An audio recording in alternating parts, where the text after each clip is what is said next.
So I will pause there for a second if anybody has any questions on the transportation system plan, but if not, I can move forward into the project list. Quick question. Is that a new title? The system, that word, is that added? There's always transportation plan. So the transportation element is a chapter in the larger comprehensive plan. The transportation system plan is essentially a separate document that gives more detail that supports the transportation element. Okay. So it's essentially a supplemental document that gives you like all the meat and potatoes that goes into the transportation element. Thank you. Okay, so diving into the project development.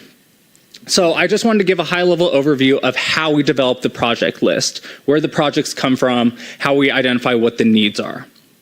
So we first start by looking at all the previous transportation planning work that has been done by the city and throughout the region. So we start with the city's 6-year transportation improvement program. Those have already identified a lot of the immediate transportation needs throughout the city, so that is the foundation of our project list. But then we also look at other regional and local transportation plans. So that includes the previous comprehensive plan, as well as some of the other studies that have been conducted throughout the region, and looking at the recommendations that have come out of those planning efforts. And so here I will mention that we really look to regional agencies and other regional plans to make sure that we've identified and include any of those projects of regional importance within the plan. So that includes the Benton Franklin Council of Governments Regional Transportation Plan. Projects in that plan that have been identified in the City of Richland are incorporated into our project list. And we also look at project recommendations from the Benton Franklin Good Road Association, making sure that their recommendations get incorporated into our list as well. And so here I also mentioned that we look at projects and identify them based off those level of service standards that I mentioned. So level of service standards are essentially metrics that the city adopts against which the transportation network is evaluated. And so I mentioned that the state is requiring that these standards be set for all travel modes now. So we'll get into this as we walk through this presentation. The city has adopted or is adopting level of service standards for vehicles, pedestrians, and bicycles, and transit as well.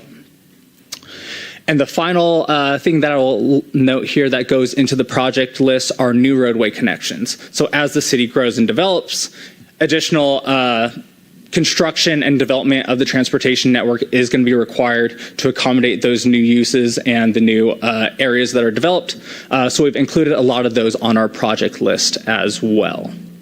I will note here that a lot of the projects on our project list are identified for federally classified roadways. So those are roadways that are incorporated into the larger network of federal classification. So essentially the benefit of doing that is that those roadways are the ones that are more eligible for a lot of funding programs. So really in order to get grant funding for these projects, they need to be on a federally classified roadways. That would be a principal arterial, a minor arterial, or a collector.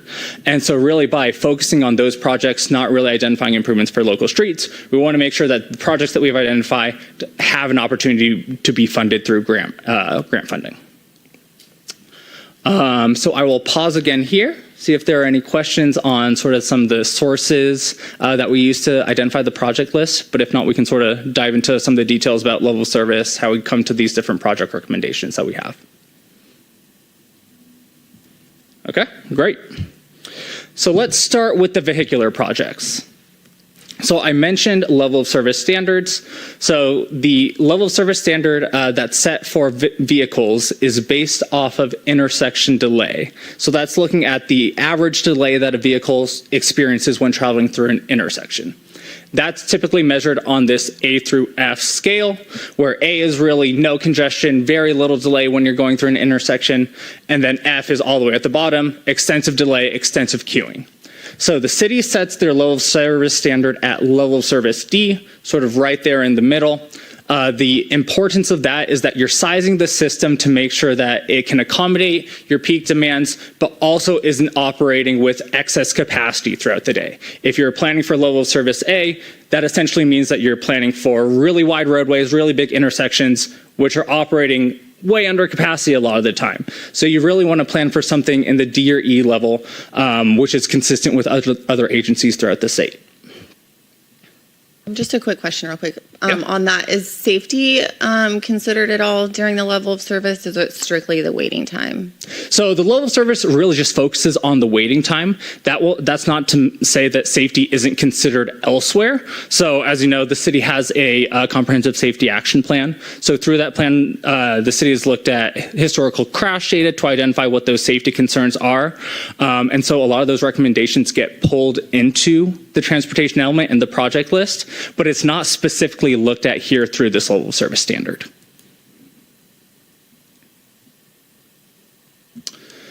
Okay, and so this slide here summarizes and shows a map of how the intersections throughout the city are forecast to operate in 2045 after that 20-year planning window, with the expected growth in the city.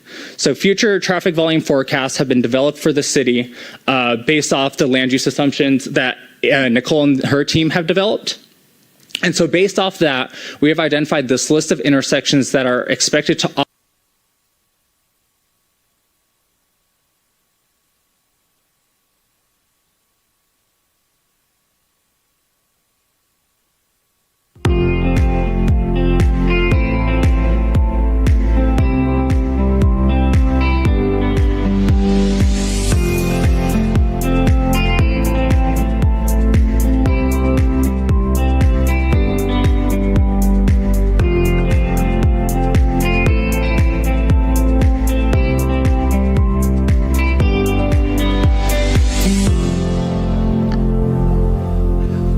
Love those pictures highlighting our area. Welcome everyone to the regular City Council meeting, July 21st, 2026. Appreciate y'all being here this evening and joining us. So we'll start off with a roll call. Mayor Richardson. Here. Mayor Pro Tem Van Dyke. Present. Councilmember Holton. Present. Councilmember Jones. Here. Councilmember Meyer. Here. Councilmember Samuel. Present. And Councilmember Witten. Here. Whoops, here we go. Everyone is here. Thank you. Councilmember Witten, will you lead us in the Pledge of Allegiance? I pledge allegiance to the flag of the United States of America and to the republic for which it stands, one nation, under God, indivisible, with liberty and justice for all.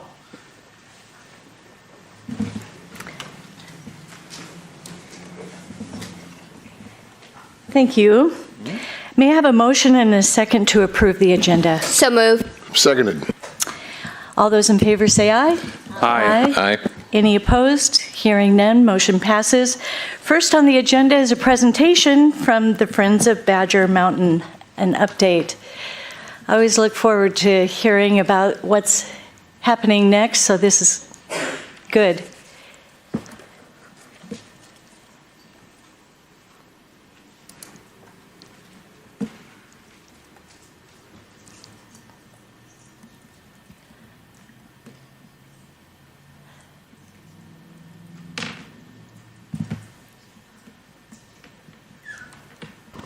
Good evening, Mayor and Council, and thank you, Drew, for always supporting us and getting these to display. It's my pleasure to introduce David Comstock. He's the representative from Friends of Badger Mountain. A couple of months ago, we were talking about budgets and projects, and Council expressed an interest in hearing about current projects and kind of our collaboration on trail development. So with that, I will turn it over to David and have him tell you about all the wonderful work they're doing. Thank you. All right, thank you very much. Again, I'm David Comstock. I'm on the board of directors with Friends of Badger Mountain. Just want a quick location to make sure everybody's aware where we're talking about. So Queensgate Drive heading south comes up to the Trailhead Park. I've highlighted that in the black outline. That's the City Richland Trailhead Park as a gateway to the Badger Mountain. You can continue south on Queens Gate, takes you up into the saddle between Badger and the Little Badger. So the big red asterisk is where the future trailhead will be to the Little Badger Park. I also wanted to quickly point out we have Badger Mountain South, obviously a huge master planned community. The east-west parkway in Badger Mountain South will continue across and then connect into Gage. So Gage will take you right to this trailhead location. So all of the future people living in the 8,000 or 9,000 home Badger Mountain South will all be traveling up into this parking lot, as well as everybody in Rancho Reata that's traveling north on Bermuda will come to this trailhead prior to getting to the existing trailhead Park City Richland. So this will be an important destination to expand kind of the local hiking access here for Little Badger Mountain. So this is the City Richland approved master plan. So I'm talking about components implementing the city's master plan. So everything in green here on this slide has been purchased and transferred to the City of Richland. So that's about 97 acres preserved for this new public ridge park. So the intent is to have a third mountain park similar to Caney Mountain and Badger Mountain within the county park system. Here within the city park system, create a third mountain park here for the Tri-Cities.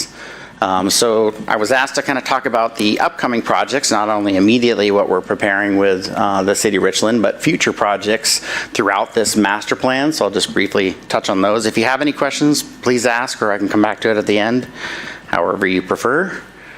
So the first major component is to develop a trailhead, provide public parking and access to this new park.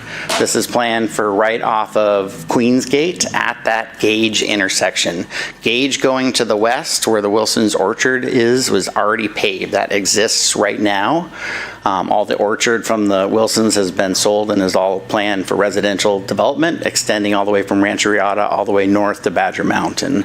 So that's a big change in the area that's happening here. So we have completed the 60% design. Our cost estimate for construction right now at the 60% design level is $1.3 million for that trailhead and associated family-friendly interpretive trail B. So that'll be the key project. As you probably are aware, Chris and the City of Richland has applied for a Washington State grant. So that's a $1 million of grant from Washington State funds. That's a matching grant that will be used for two purposes. One, to focus on the trailhead construction. And the second is our key objective is not just to have a trailhead, not just to have a parking lot. The more positive use we have at these facilities, the better. So this will also include an acquisition component, which is all the land shaded in blue, and will complete the trail system. So the parking lot will provide direct access into the existing trails on the Badger Mountain Preserve. So this will be an equivalent gateway park from the city into the Benton County Trail System, and the Caney Mountain Trails are also connected to that county park system. So this will have a big impact on the local access for ridge hiking and direct access into Badger Mountain. This comes right out of the RCO grant application that Chris Waits and his team has submitted. Chris has gone through technical reviews, and the next step for the City of Richland is in August. He'll be making presentations to the Washington State RCO board for this grant application. So as you can see here, Friends of Badger Mountain is making a significant land donation. Land in and of itself doesn't build parking lots, so we want to take this donation and leverage it as the matching funds for the city, so that brings hopefully $1 million Washington State grant that will be funds to build the parking lot. So that's a key component of this grant application. There isn't a City of Richland capital investment out of your budget to fund this matching grant from the state level.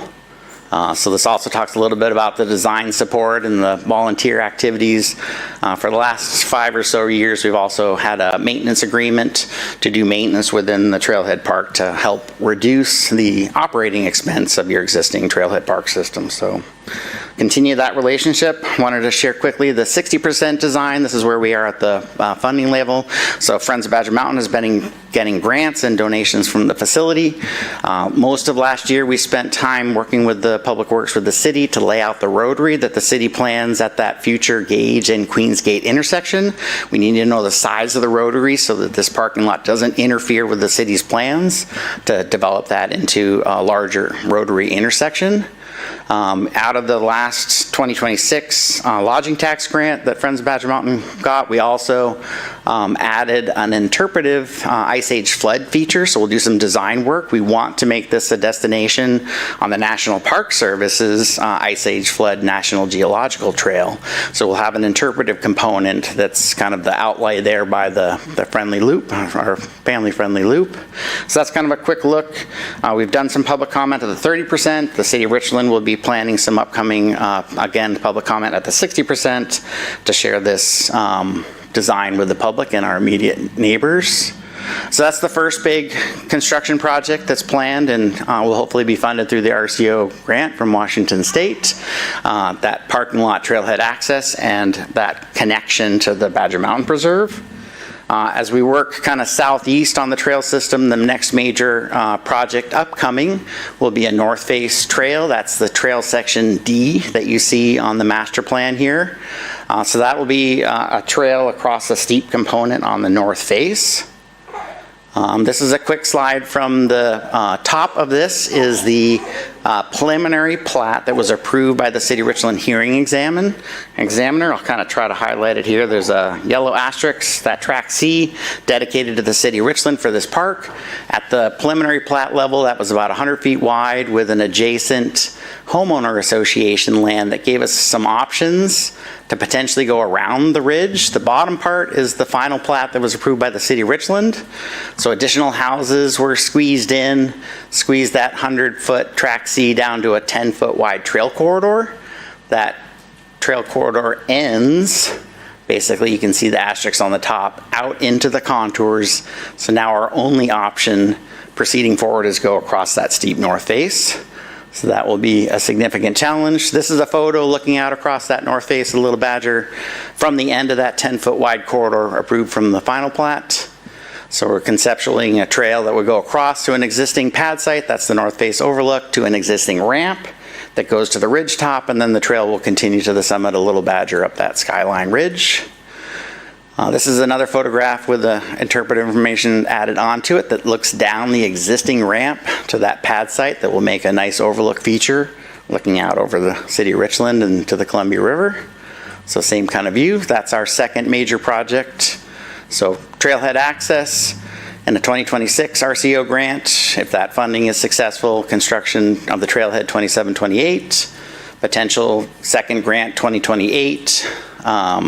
If that's, again, successful, maybe the trail will get, that north face, section D, would be built 2029-30. That would take us to the ridge top, to the summit. The green highlighted trail, you can see the two round circles, blue circles. Those are the existing City of Richland water tanks. That's close to the top of the ridge. That's the highest point in the City of Richland, so public access to that highest point is what we're trying to achieve. The South Slope Trail, section F there, is already constructed, so Friends volunteers have completed that. That's open to the public if you park on Morenci Drive right now. So the third kind of future project that I would see implementing this master plan is off-street parking at Morenci Drive. So the houses in this area are being rapidly constructed in the Hills West neighborhood. That will alleviate some pressure of people parking in the neighborhood directly and on the public roads. So that was a component that was in the West Cliff Heights master plan as a specific designated parking lot at that location. The final plot that I've seen does not include that feature. There is a strip of land still owned by the Botter Land Company, so hopefully that will work out in our favor, but that's kind of the third project, a smaller off-street parking lot to provide some access at the Morenci Drive location. So those are kind of the big three projects that I can anticipate, with the goal to have a new City of Richland Park opened with public access to the high point of the ridge, and then continuity of trails, connection to Badger and to Candy, creating that three mountain park experience for all of the Tri-Cities to enjoy. I just point out real quick, since we're talking about kind of future projects, the trail system in the master plan here also wraps around the north face again. These north face trail sections is more than the Friends of Badger Mountain volunteers can build. This is steep terrain above existing houses. That would be another potential north face trail construction project for the city in the future. But that's kind of a quick overview of implementing the city's master plan. I'll kind of pause there before I transition a little bit, if there's any questions on what we're doing now and where we hope that we can assist the city in implementing their master plan for this park. Thank you, Mr. Comstock. Great presentation. Council, do you have any questions or comments? I see Councilmember Jones first up. Yes, thank you very much for the presentation. We really appreciate you and all the work that you do. I'm one of those people that do walk Badger quite often, and I do see the impact that you guys have made in our community.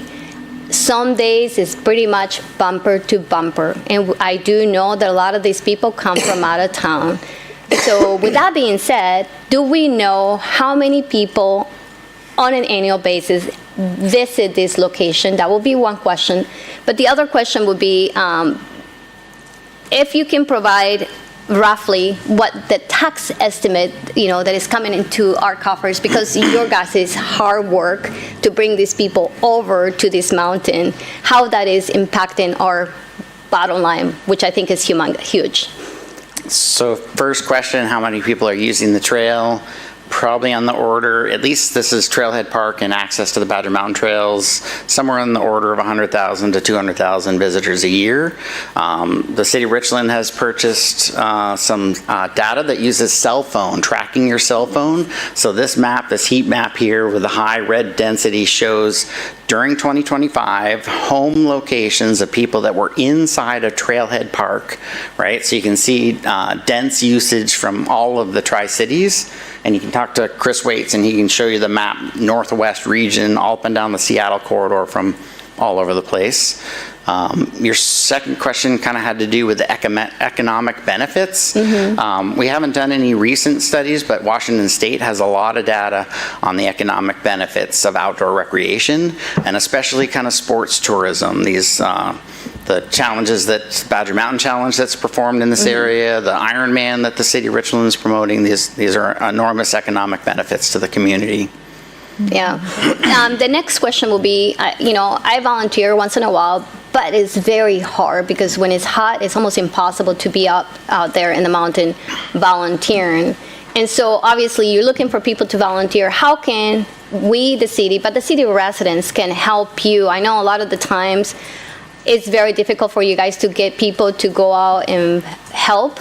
So how can we help the organization that is helping us so immensely? So friendsofbadgermountain.org is our website. We have information on our volunteer. We do 90% of our trail maintenance in the spring and late fall when we have some moisture in the soil, which also helps with the temperature.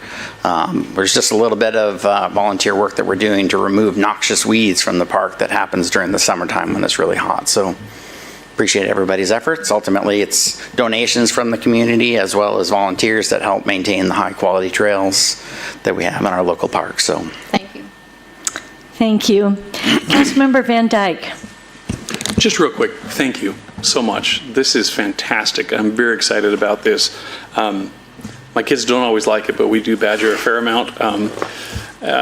But I also, it's a great thing for our city. And a lot of people that come and visit, we actually go hike Badger. And this opportunity to go from Little Badger all the way across Candy Mountain is fantastic. Thank you for all the hard work and so many hours and the donations that have gone into it. I'm excited.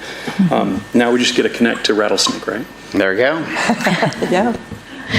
Thank you. Councilmember Holton. Yes, you gave me a great tour of not just what currently exists and the future plans, which I'm totally excited about, but also the geology of the area, which is quite amazing. And it's incredible. Yeah, it's incredible what you've done and the benefit to the entire, not only the entire community, but to the world, and what we have here, and appreciating that. Thank you. Yeah. You're welcome. Thank you. I know that you've got more to your presentation. I do have a question for you, Please. but go ahead. No, this is just the closing thoughts. For the grant application, we got letters of support, including one from the National Park Service. So this is on the importance the Little Badger Mountain Trail system will become an important destination on the broader Ice Age Flood National Geological Trail. So there are more Ice Age flood features on the south slope within the City of Richland Little Badger Park than there are on all of Badger and Candy combined. So this is really important from a national geological perspective as well as from a local recreation perspective. So, Yeah. Well, Could I add, encouraging people to talk to you if they want a tour? Yeah, Can I advertise you? yes. It's a great tour. It's well worth the time.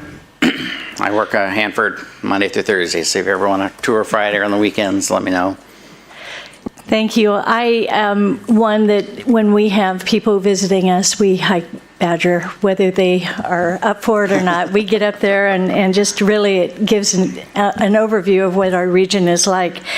I think also the Friends of Badger and the city have a unique relationship that is probably a showcase of a good relationship and getting things done, a good partnership. So thank you for that over the years.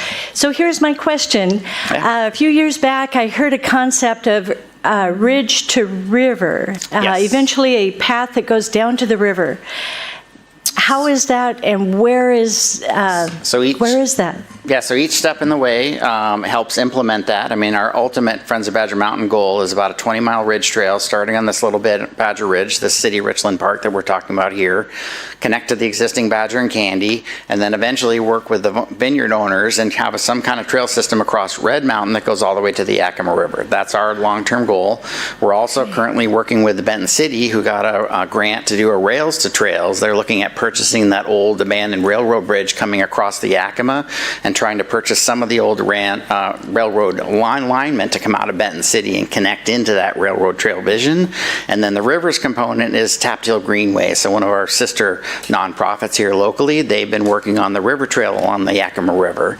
So they've developed a water trail that exists now, and they have good maps on their website, but they're also trying to piece together a shoreline hiking trail. So that's the ultimate Ridges to Rivers vision, is about 50 miles, 20 miles on the ridge, all the way out to the Yakima, and then following along the Yakima River all the way back to the delta of the Yakima River to the Columbia. So that's the Ridges to Rivers vision. Thank you for that vision. Many years of work ahead. Yes, So, indeed. appreciate your presentation. Any other council comment? I don't see anything at this point. So thank you again. We Right on. appreciate you very, very much. Thank you. Next up, we have public hearing. This says Clerk Rogers, but Clerk Follett, would you please read the script? The purpose of a public hearing is to give the audience an opportunity to address council members concerning the subject for which the hearing is convened.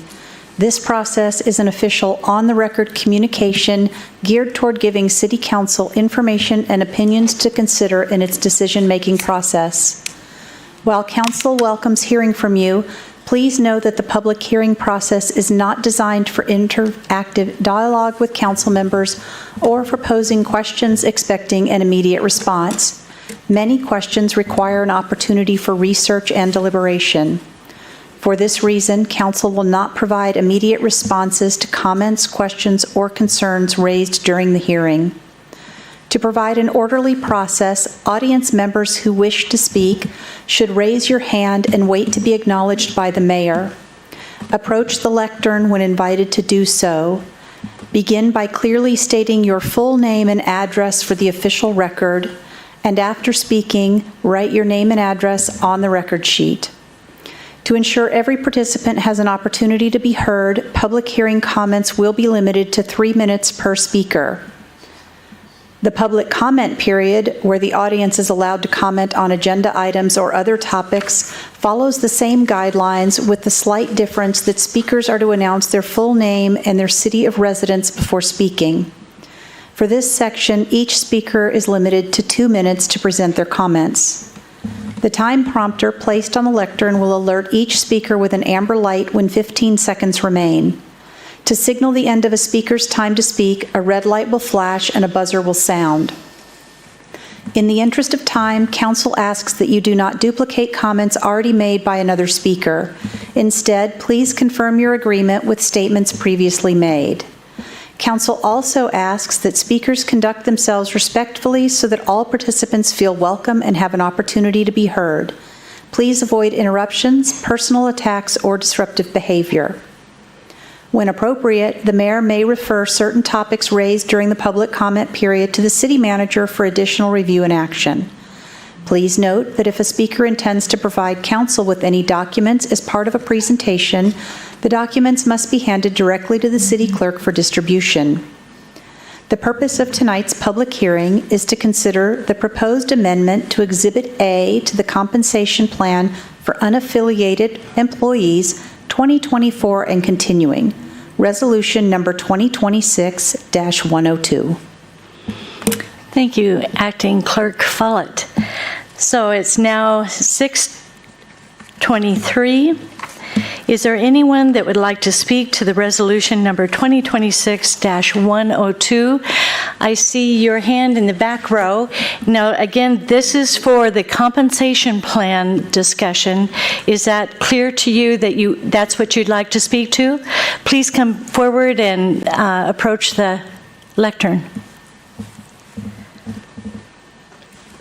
Did you have a concern?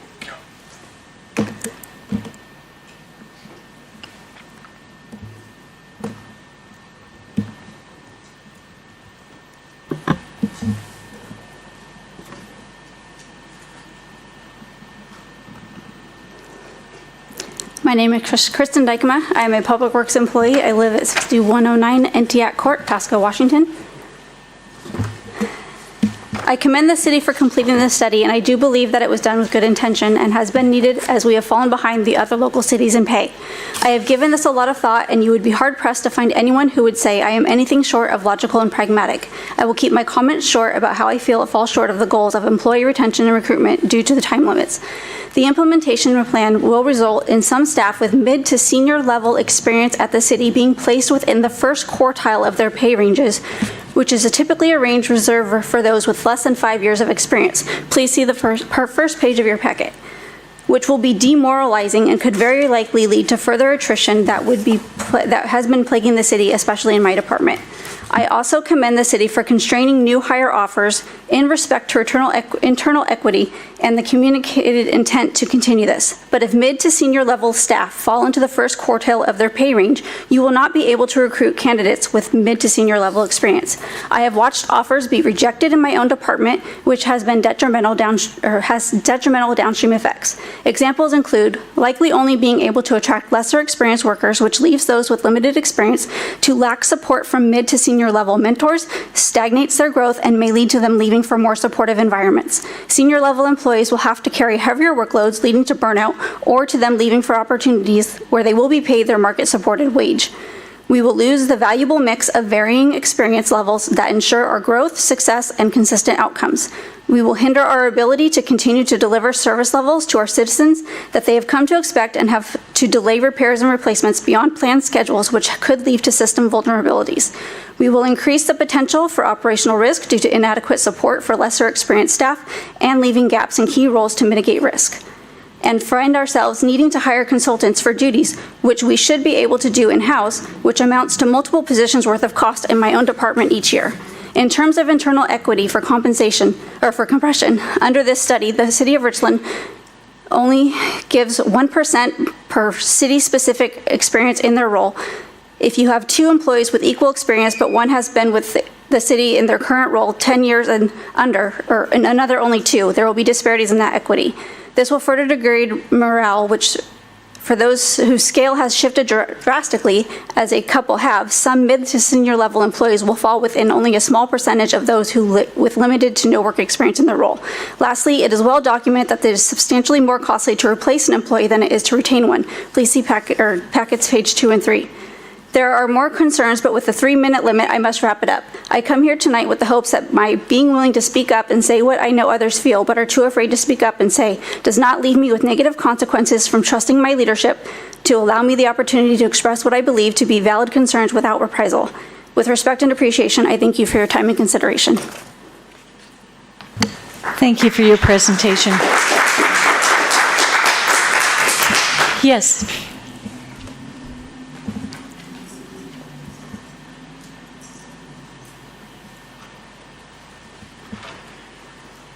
Hello, my name is Pat Abraham. I'm an employee with the City of Richland for the 612 North Georgia Street, Kennewick, Washington. So I'm up here to also speak on that. One of the things that I just want to be another set of eyes looking at this situation. So the reason that we're here is because we had inequity with surrounding municipalities that were similar to what we do. So what we found out is that the average tenure here at the City of Richland is 3.5 years.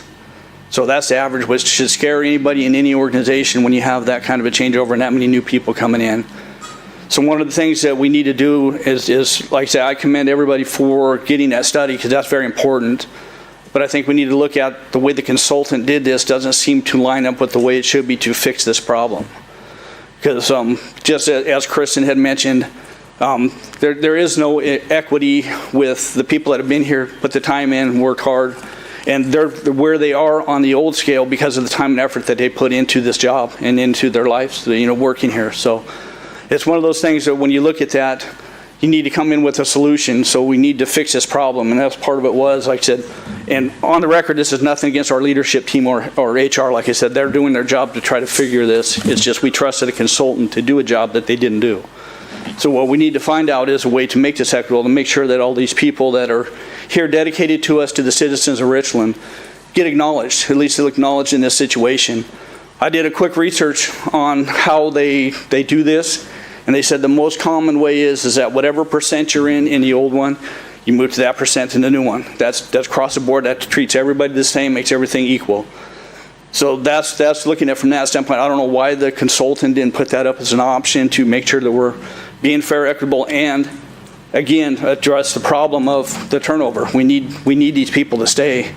I mean, if you can just go over to the next city and you're making $30,000 more a year, where are you going to go? I mean, that's what we're seeing is these people leaving.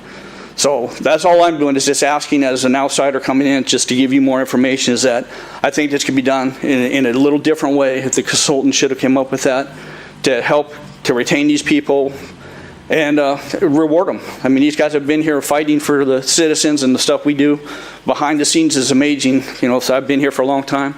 You can see what we have to do. It goes unnoticed, but something like this where we take care of each other, we're a family. That's what I feel. So with that, I just wanted to bring that to your attention, just so hopefully you consider that when this comes to vote. So thank you very much. Appreciate your time. Thank you, everybody. Thank you.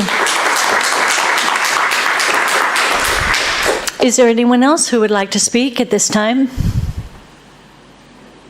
I don't see any other hands, so the time is now 6:31 and this public hearing is closed. We now move on to public comments. Is there anyone in the audience who would like to provide a public comment? Please raise your hand and I will call on you in the front row. Yep. This is your time to speak. Thank you. I'm Connie, and I am a resident of Richland. Mayor Richardson and council members, I am here tonight to discuss two things: Lawless Park and the 2-minute comment limit. Lawless Park is a disc golf course, and the city is supposed to take care of it, at least keep the trails safe. 2 years ago, we held a tournament there and put out $500 of our own money to hire people to weed, eat, and make it safe. And really, since then, the course has been unusable. Lately, you can't even walk the trails because of all the overgrowth. It's very unsafe. Every other park in town is maintained, so why isn't it lawless? Is it our responsibility? If it is, let us know, and we will try to figure out how to make it usable again. The second issue I am yet again bringing up, I am speaking about our time commenting to be increased to 3 minutes. We are the only city in this entire area that the council limits to 2 minutes. West Richland, Pasco, and Kennewick all allow 3 minutes, but not here. Here you cut us off at 2 minutes like we are a nuisance. You have been asked about this before, and every time you say no. Why? What are we afraid of? An extra 15 minutes once or twice a month? You didn't trust your own citizens to speak. You don't want to hear from us. You would rather shut us up and move on. You all sit up there and talk for hours and make decisions that affect all of us. But when we come to you with real concerns, you give us 120 seconds and a buzzer. That isn't public service. That is public dismissal. So let us ask again why. Because right now you are showing everyone in this room and everyone watching at home that you care more about your schedule than you do about the people who voted for you. Give us the 3 minutes. It's 1 minute. It's the bare minimum of showing the citizens the respect that they deserve to be heard. Thank you. I'm going to move around the room first. In the second row, red t-shirt.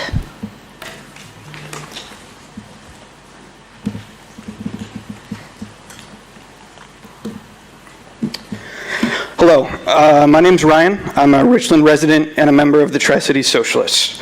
We're an organization bringing working class power to the struggle in Tri-Cities and beyond. I've come tonight specifically to address the attempt by certain council members to scold constituents at the previous meeting.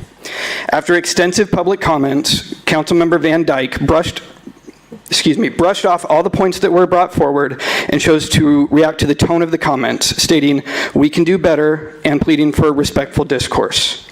I would remind this council that it is their duty to listen to and address our problems, regardless of how they are brought up. Anyone who has worked a service job knows what it means to put up daily with abuse just to make ends meet. Being an elected official, you have volunteered to be at the service of the people of this city. Nobody forced you.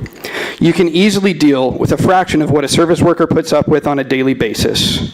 We do not answer to you, you answer to us, and you are wildly out of your place to tell us how to address you. How can this council call for respect from us, but not hold its own membership to account for decency? Like when Mayor Richardson openly called for the harassment of our LGBTQ community just a few short years ago. Why should we show respect for the council's feelings when there is none shown for ours? What this council attempts to pass off as stoicism is easily identified by every community member here as indifference and indignation. Indifference to the struggle of anyone less privileged than them, and indifference to any struggle which puts the needs of the working class above the wants of rich capitalists. I would ask everyone here, what is more disrespectful? Criticizing the conduct of our elected public servants, or hastily ramming through an unpopular project with bipartisan opposition that threatens to poison our air, water, increase grid usage and consumer costs, and produce massive noise pollution, all for a measly 100 jobs? If you were looking to be coddled and patted on the back, you should have not have run for public office. Your position deserves no respect, and you will get it if and only if you listen to the people you claim to represent. We are here, and we will make our voices heard in any way we deem necessary. Thank you. Yes, in the front row here, gray suit.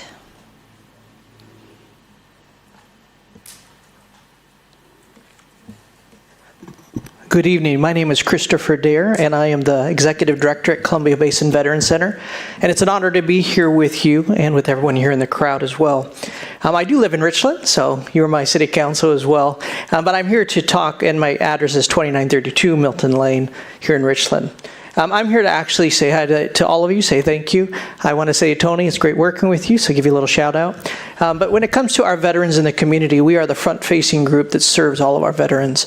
And so if you're in this crowd and you're a veteran, we're here to speak on that behalf. And if you're up there and a veteran, same as well. We want you to know what we do, and we're the only group doing this for the community, and I say that with great respect for our veterans. There's a lot of people doing different things. We do housing, we do veteran therapeutic court, we do resource assistance, and we connect veterans to a group of people who make sure that they're safe, a safe path. And I say that because a lot of our veterans, especially our younger veterans, are struggling with suicidal tendencies and things of that fashion. These are things that need to be addressed and need a community that cares. And I know we are that, but we get to be that front-facing for you. So I did give you some information, some things coming up. Summer is very difficult for us. We're a nonprofit. No veteran ever pays a dime to come to our place, ever. And with that said, if you know a business, if you guys are interested in golfing with us or any of those things, we appreciate you coming. I do want to say that we did get a $150,000 grant from the state here for Richland. I want you to know that other people are recognizing what we're doing, the governor's office. And with that, that goes right into our transitional housing for our veterans. And so we have one of our transitional housing right here in Richland. And so with that said, there's great work being done for the community, and it's great to team up with you. I'm Christopher Dare. If you'd like to have a coffee or come to the place, we'd like to show you about it. Thank you. Have a great day. Thank you, Mr. Dare. Right here in the front row.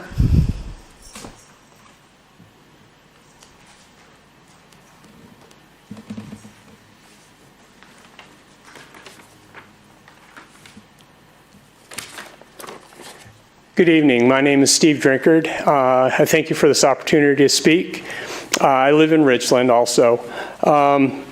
Just like to start out saying I never thought that I'd be that grumpy old guy, but here I am. Recently, I was driving out of my neighborhood onto Keene Road. Our exit has to cross the Keene Road bike path. As I approached, a kid riding an e-bike came flying up and had to lock up his brakes as I approached the crossing. Fortunately, I saw him and stopped before the crossing. He crossed and I approached the traffic light, stopped, turned right onto Keene Road. I got right up to speed limit of 45 miles per hour, but that was not enough to catch up with the e-bike on the bike path. In fact, he was pulling away from me while I was going 45. While he was riding at over 45 on a path that is not supposed to have motorized vehicles on it, he passed a pedestrian. A lot of times there are people walking their dogs or riding bikes with their little ones. These bike paths are supposed to be a safe place for people to ride manually powered bikes and to walk. When a kid who has no idea of the rules of the road or the awareness to understand the rules of the road, there is a significant hazard to themselves and others on the path. This is not the first time I have seen this type of situation. It's just the most recent. These bikes do not have insurance, so if an accident were to occur, there is going to be a problem. There will be lawsuits for the parents who provided the e-bike and allowed the underage rider to ride on the roads and bike paths. There could also be a lawsuit against the city for not enforcing these bike paths or the roads where the kids are riding them. It's also not only kids who are riding them, but they are the ones who are riding them recklessly. This is something that needs to be addressed before the accidents happen. Thank you. Thank you, Mr. Drinkard. I'm right here in the front row.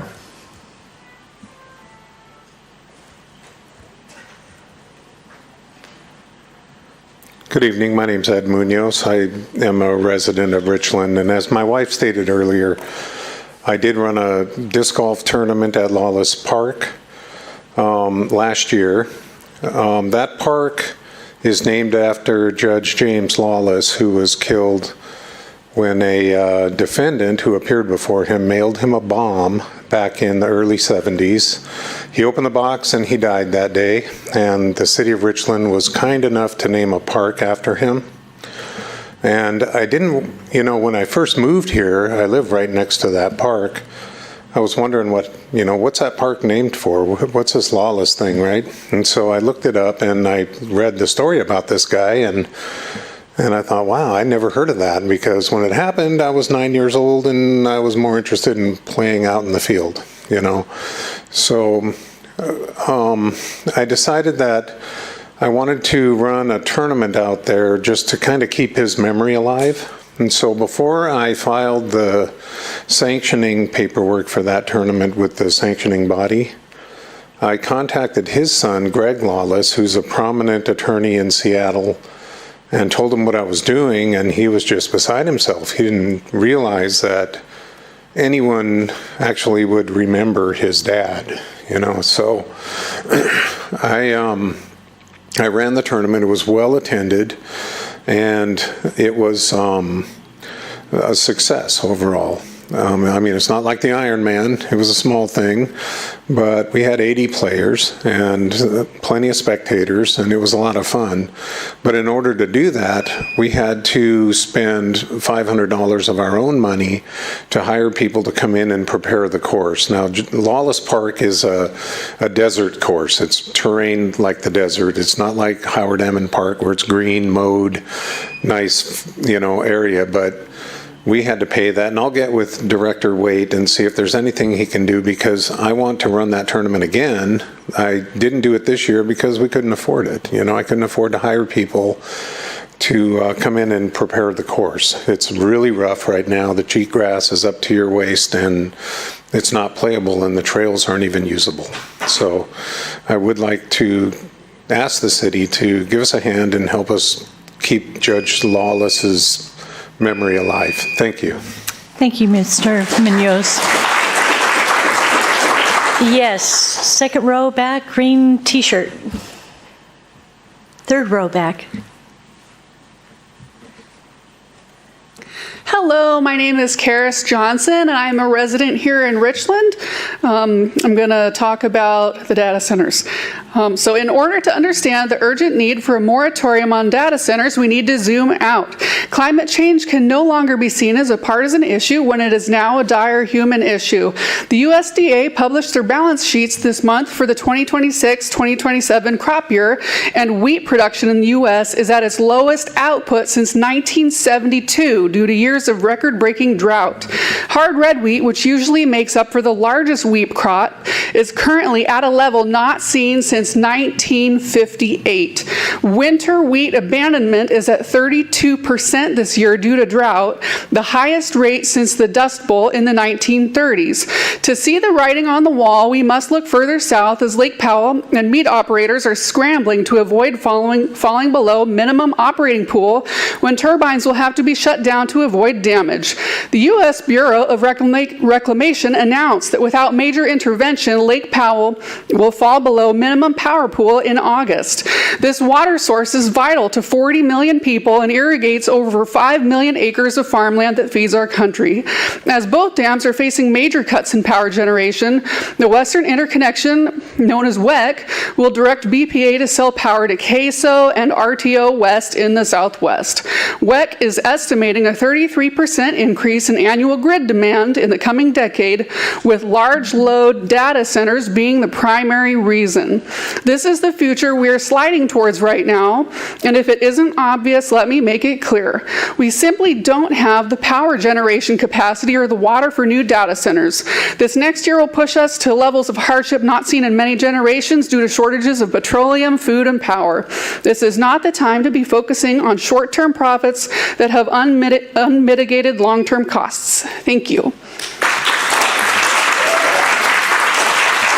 Thank you, Ms. Johnson. Is there anyone else that would like to speak? I see a hand in a blue t-shirt, fourth row back, fifth row. Hello, my name is Jamie. I'm a Richland resident, and I have some questions regarding the data center. Mr. Shane Van Dyke, your online profile mentions you enjoy spending time on the water. Would you support a moratorium so we can ensure the safety of Tri-City's beautiful rivers? How about a town hall where the plan for the data center's water is finally explained? Ms. Pat Holton, as a former teacher, have you researched the health impacts of infrasound on children? A moratorium would allow more time for long-term health impact studies to be conducted. Ms. Johanna Jones, I see you have a background in real estate. I assume you are also aware that home values on Thayer Avenue dropped an estimated 30% after BPA's monopole installation. A moratorium would allow time for BPA to provide a detailed map to Richland residents that includes all the area's infrastructure will be added to power the industrial park, as well as time for public comment on the aesthetics of this infrastructure. Are you in favor of ensuring Richland homes do not drop in value?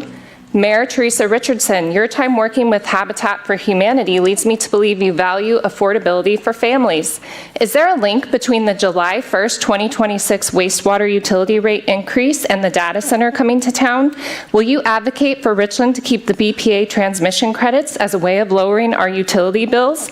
I feel very uncomfortable owing a corporation that will already be extracting Richland's resources credits. Please ensure this isn't a gimmick to raise utility bills.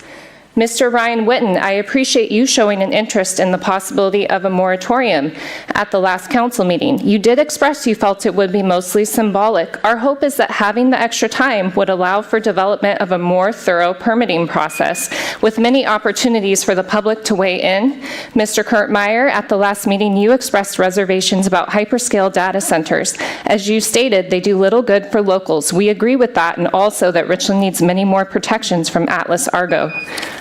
Mr. Todd Samuel, your online profile states both management experience as well as expertise in engineering and technology. Will you help to facilitate community dialogue with Planning Commission so we can be sure that our policies are in place to protect our resources? Thank you. Thank you.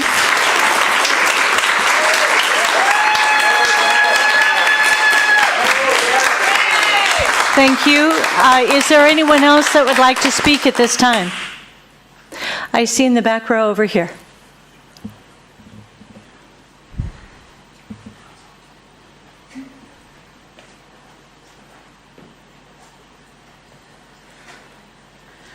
Megan Thompson, live in Richland, had not planned to speak. So real quick, we also have Coast Park that is not maintained. Thanks. Thank you. Front row. I am Natalie Williams, and I am from Pasco now. I was a resident of Richland. I just wanted to say that last night the City of Pasco Council passed a 6-month moratorium, and I would like our council here to also consider doing that. And the reason they did it is not because there maybe isn't benefits for data centers, but that they could see that they needed to put guardrails in and maybe limit the size of the data center. There's wastewater problems right now in Pasco with the nitrates. And I heard at the West Richland City Council from data center advocates that the nitrates will double. So then you'll have to bring in an expert to mitigate that. So I just think that we need to study, like, what is the size of this new data center? Can we provide power? I know you're saying they're going to bring power in from somewhere else, but regardless of what they're doing, we need to protect our water supply. I don't want to have to bring water in to do my laundry or shower or drink. Once we ruin our water supply and our watershed, we will not be able to go back. And so then we'll have another toxic cleanup. Thank you. Thank you. Additional speakers at this time? Yes, in the front row.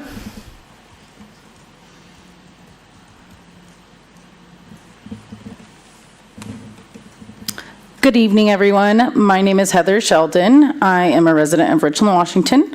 I am once again here before you to request a minimum 1-year moratorium against building data centers. I'd like to note a select few of you have been so kind and willing to speak with us, your constituents, the people you serve, and you swore to serve upon taking office, and for that I am grateful. The silence and unwillingness to make public comment from the rest of you is suspicious and very telling. I understand the land sale to Agro Atlas has already been made. Essentially, you have agreed to sell our souls to the devil based on a promise and not in reality. I will once again remind you, Agro Atlas has been running for 5 years and has never built anything. I'm not sure why the council put their faith into a foreign business based on promises versus tangible successes, like an operating model of a carbon-free fertilizer plant, which ideally doesn't pollute our water with nitrates or other form of pollution, while touting being carbon-free, or an eco-friendly data center. These do not exist. AgroAtlas has promised these things and has never delivered. They truly have no incentive to protect our environment because they don't live here. But I digress. Despite selling us out to foreign investors, the least you can do is try your damnedest to protect us from the reckless decision that was made with dollar signs and a shiny new police station in mind. We strongly urge you to place a moratorium. Alongside this, you need to establish policies to protect us, our land, our health, and our water. While I do not have time to list the policies my highly educated colleagues have come up with, they include restricting the use of on-site combustion-based electricity generation, aka diesel generators, except by permit in the case of emergency.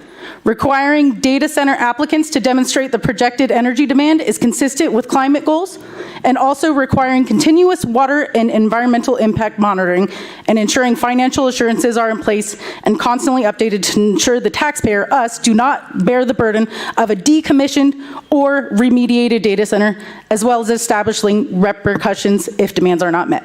Thank you.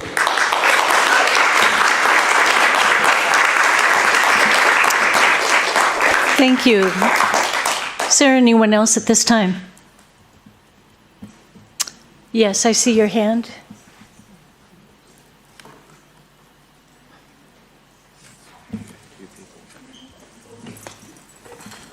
Hello, my name is Angel. I'm a Richland resident. A little bit closer to the microphone. Thank you. My bad. My name is Angel. I'm a Richland resident. During the last council meeting, I listened to more than 20 fellow community members speak on their growing concerns about the data centers. I was appalled by the responses, or lack of, by council. Most gave no acknowledgement to the topic even being brought up. I watched you ignore people specifically talking about this subject, but be attentive and active listeners for every other topic. I will say that I have noticed today that you have been much more attentive to people talking on this subject, but I have noticed that you have thanked multiple other people for their testimony on other topics, but almost look down on those speaking on data centers. Of those who did acknowledge the matter, Shane only concern was scolding community members for pointing out the lack of attention being pointed out by us from you guys. Ryan, you said that a one-year moratorium would be a symbolic gesture, so I ask of you, why not push for longer? Or in the bare minimum, give us the 1 year in the meantime to protect us while we figure out what to do to move forward. I thank Kurt for taking the time to properly address us with the truth, not only by making yourself available through the phone, but also speaking in the lobby to us. When getting into business with Atlas Agro, where was the concern for your citizens? Their health, their land, natural resources, their children's wealth? What protections can you guarantee us from the atrocities happening to the communities surrounding data centers all over the country as of right now? The information is online. It's a simple Google away. You can see all the horrible things happening to people all around these data centers of all sizes. And why do you think our fate isn't any different than those communities? Thank you.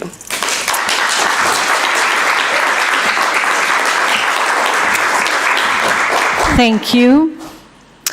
Anyone else? Yes, in the back row there.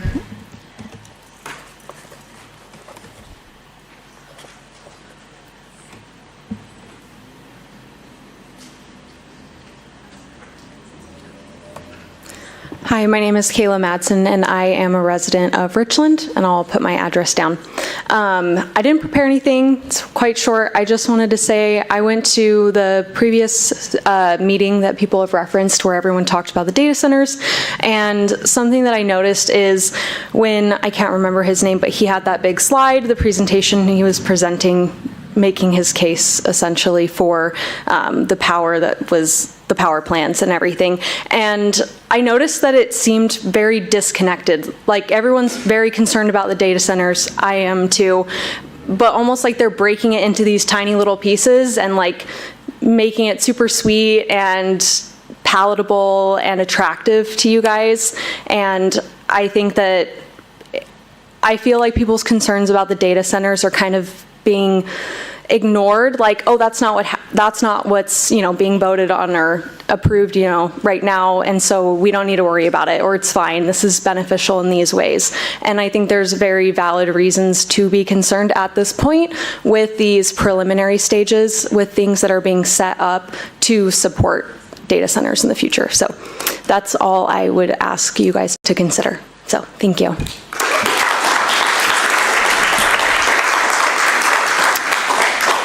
Thank you. I don't see any other hands at this time. Right in the back row.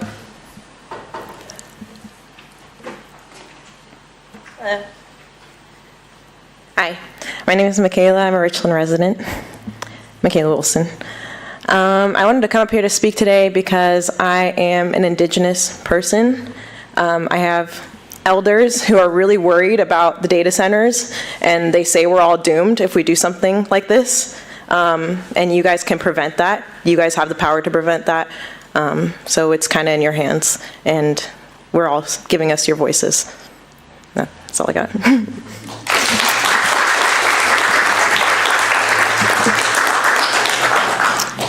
Yes, thank you for signing. In the back row.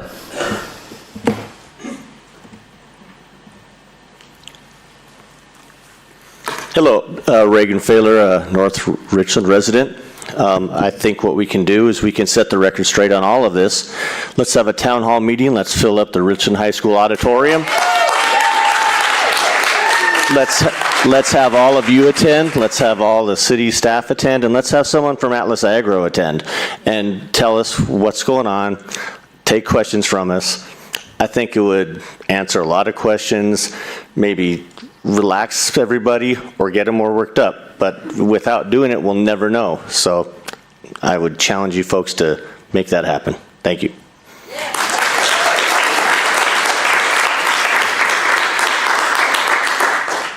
Thank you. I don't see any other hands at this time, so we're going to move on with the agenda. Yes, in the back. Hi, Donna Davis. I'm a resident of Richland, and you all know where I stand probably. I'm against the data centers and how they are being pushed on us. I'm not going to say anything else because all of these people have done an awesome job. I agree with everything they say. I just want you guys to know we're not giving up. We are not giving up. Our community, our children, they are worth too much. We're not giving up this fight. Thank you.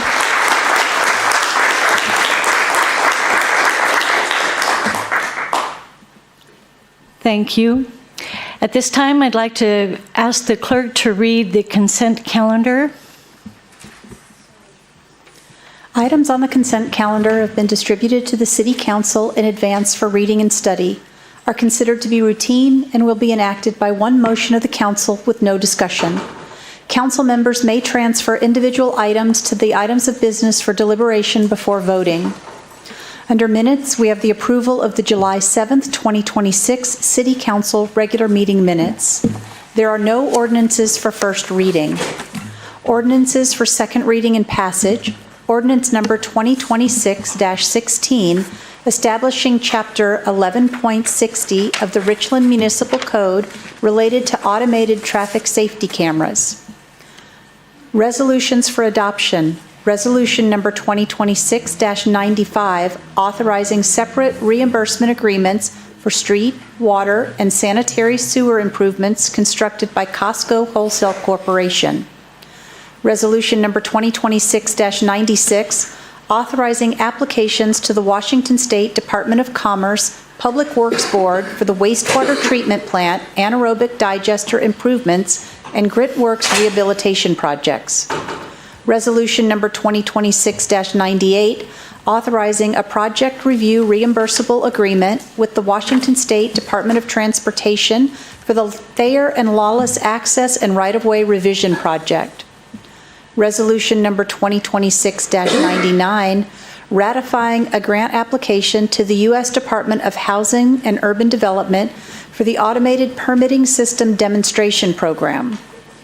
Resolution number 2026-100, authorizing a grant application to the Washington State Department of Commerce for a permit review process update grant. And Resolution number 2026-101, authorizing a grant application to the U.S. Department of Housing and Urban Development Continuum of Care and Youth Demonstration Project. There are no items of approval. Under expenditures, we have expenditures from June 1st, 2026 to June 30th, 2026 for $37,524,403.58. Thank you. Council members, is there any item that you would like to pull for further discussion? Seeing none, may I have a motion and a second to approve the consent calendar? Move to approve the consent calendar as read. I second. Thank you. A roll call vote is required. Mayor Richardson. Aye. Mayor Pro Tem Van Dyke. Aye. Councilmember Holton. Aye. Councilmember Jones. Yes. Councilmember Meyer. Aye. Councilmember Samuel. Aye. And Councilmember Witten. Aye. Thank you. Unanimous vote there. Next item takes us to items of business. Resolution number 2026-102, amending Exhibit A of the compensation plan for unaffiliated employees. 2024, continuing to implement the 2025 classification and compensation study. Presented by our HR Director, Paulson. Thank you, Council. First of all, I want to start by saying that, we understand that and recognize that compensation is a very personal and sensitive topic, and appreciate the employees that did come forward and speak tonight. But I will give you a little bit of a background and overview. The last time that a comprehensive class and comp study was conducted was back in 2017 and 2018. Since that time, we have looked at our pay scales on an annual basis. We work with, I'm going to call him out, our Triple Crown winner over there, Mr. Allen, our finance director. And every year we look at cost of living, CPI, how much minimum wage is increasing, all of those various things, and take that into account. And typically every November, we're coming before council with for approval for changes to our wage scales for unaffiliated staff every year. So even though we haven't done a full class and comp study, we do look at those on an annual basis. So last fall, we did an RFP for soliciting services for a class and compensation study. We had 7 vendors respond, and we selected Arthur Gallagher Company. We refer to them as Gallagher. They're a nationwide, very large company that has over 40 years of experience doing class and comp studies in the public sector. The goal of our project was to benchmark City of Richland positions against similar roles at both public and private employers. We want to ensure that our pay ranges reflect both internal equity and external market competitiveness, and that it supports the city to attract and retain qualified staff who deliver those services to our community. And then moving forward, equip staff with the tools and training to maintain that system over time. What this project was not, it was not a staffing reduction or a reorganization. No positions were eliminated as a part of this study. Not a replacement for collective bargaining, so all of our unionized workforce that have contracts, those are all separate and weren't taken into account as part of this process. It's not an automatic pay change for everybody. Any adjustments depend on market data, internal equity, budget availability, and of course, council and leadership approval. Not a day-to-day replacement or change to duties and reporting relationships. And it's also not a performance evaluation. So for our unaffiliated staff, we have a year-end, we call it a pay for performance or a performance assessment system, PAS, process that employees would receive increases based on performance. So our pay for performance program is completely separate from this. This is just evaluating our compensation structure. So employees are still eligible for that pay for performance increase at the end of the year as a separate process. The methodology methodology that Gallagher uses is do no harm. So no employees will be harmed as part of this study. Nobody is taking a pay decrease. There's no decrease in ranges. Last time, if positions were found to be over market, when we did this study last time in 2017 and 2018, any positions that were over market, they were actually lowered in pay grades. So this time, we're not lowering pay grades for any positions or red circling anybody that's found to be above market. So. Pay philosophy. Every organization has different pay philosophies, and here in Richland, our goal is to pay the market average. Some companies may pay lower wages, but have better benefit packages that maybe make up for lower wages, or some companies have the philosophy of we want to be the top of market and pay above market average for all of our positions. But we just want to pay market average. That's the same philosophy that we use with our collective bargained groups to be competitive, but also conscious of taxpayer dollars. So this slide is going to show, this is taking our actual pay data before the class and comp study was done. So what it does is take actual pay and compare that to market. And what it found was that we were 1% above the median. So basically, a majority of our positions fell within market. We were keeping up with the market even though we hadn't done that class and comp study since 2017. There were 10 positions that were over market, 88 that were at market, and 5 that fell below market. So I'll go into a little bit more detail in that on the next slide. So how they do the survey, so they take our actual pay data, and what they did as part of the study was they put out custom surveys. So a custom survey is a custom survey that we sent out to 25 peer organizations within the area. It could be other municipalities, both public and private sector employers that we compete with for jobs. And of that, 40% responded. And I'll name off, we had Benton County, Benton PUD, cities of Kennewick, Pasco, Lacey, Puyallup, Yakima, Franklin County, Franklin PUD, and PNNL all responded. So Gallagher took the respondents from those custom surveys, and then they also look at published surveys. So those are going to be national surveys put together by Comp Data, Benchmark Pro, Economic Research Institute, and the Mercer Salary Survey Suite. And so in order to benchmark a position, they have to find either one of those 10 peer organizations that responded or one of those national surveys. They take a position and have to match it to at least 5 positions to get a match. And so, of that, at the time that we did this, we had 131 unique unaffiliated job titles and 288 employees within those classifications. And so our goal was to benchmark at least 105 of those positions, and we had a 98% success rate in that. 103 of the 105 positions we were able to benchmark. And then of those, the ones that did not get benchmarked, we have several positions that may have like a level 1, 2, and 3. And so in those classifications, we would take the level 2, benchmark that, and then anchor the 3 and the 1 off of those positions. And so of those, we had at least 5 job matches from either the custom survey or the benchmark survey for those positions. So the outcome of that, we are renumbering our structure. So before we had a non-sequential numbering system, our pay scale would jump from a 6 to a 9 to a 14, all the way up into the 30s. And so we are recommending moving to a sequential numbering system, and we actually increase 1 pay grade. So instead of 22 pay grades, we'll have 23 pay grades going forward. The range spread, which is the difference between the minimum and the maximum, best practice is that goes higher as the pay scale as you get higher in the pay grade.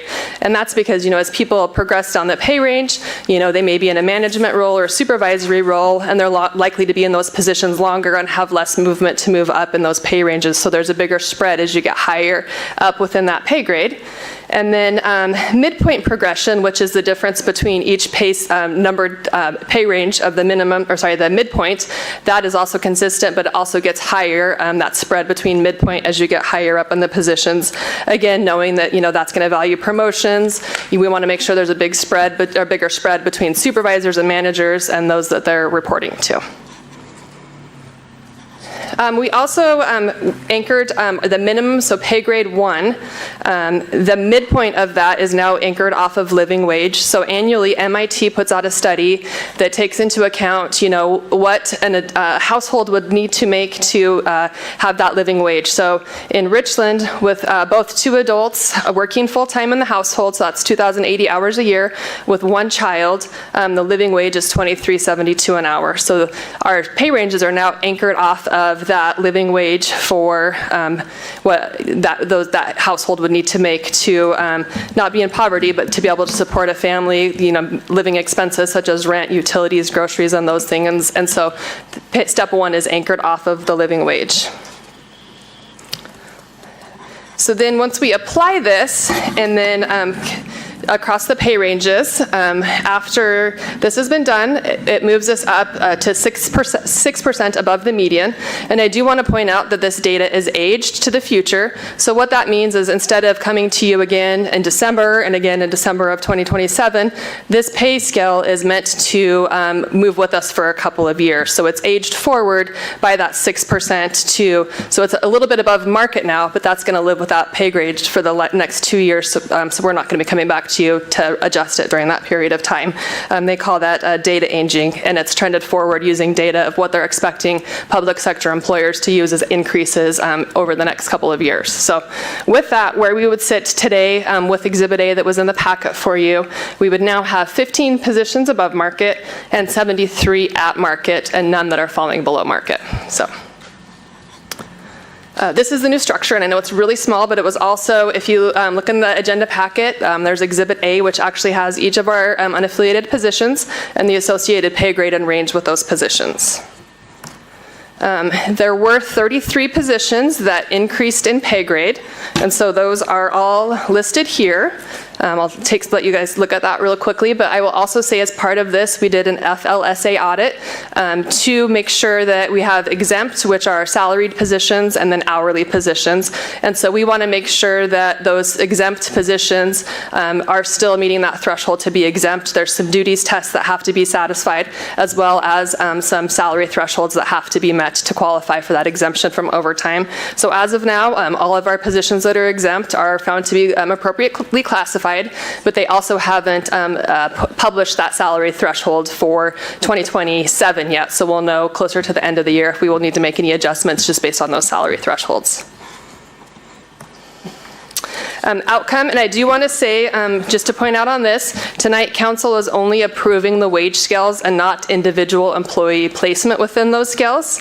But pending council approval of our new compensation structure, what we are looking at is a one-time implementation adjustment for placement of those employees in the new wages. So with that, anybody that's falling below the minimum of their new pay grade would be brought up to the minimum, and then there would be a time and position adjustment of 1% per year for every year that an employee has been in that range. So as of now, we have 55 employees that would receive a adjustment to the minimum, and then 72 employees that would receive that one-time compression or time and service adjustment for each year of service that they have been with the city. So a total of 92 people that would be receiving increases, and that was budgeted for as part of the 2026 budget process.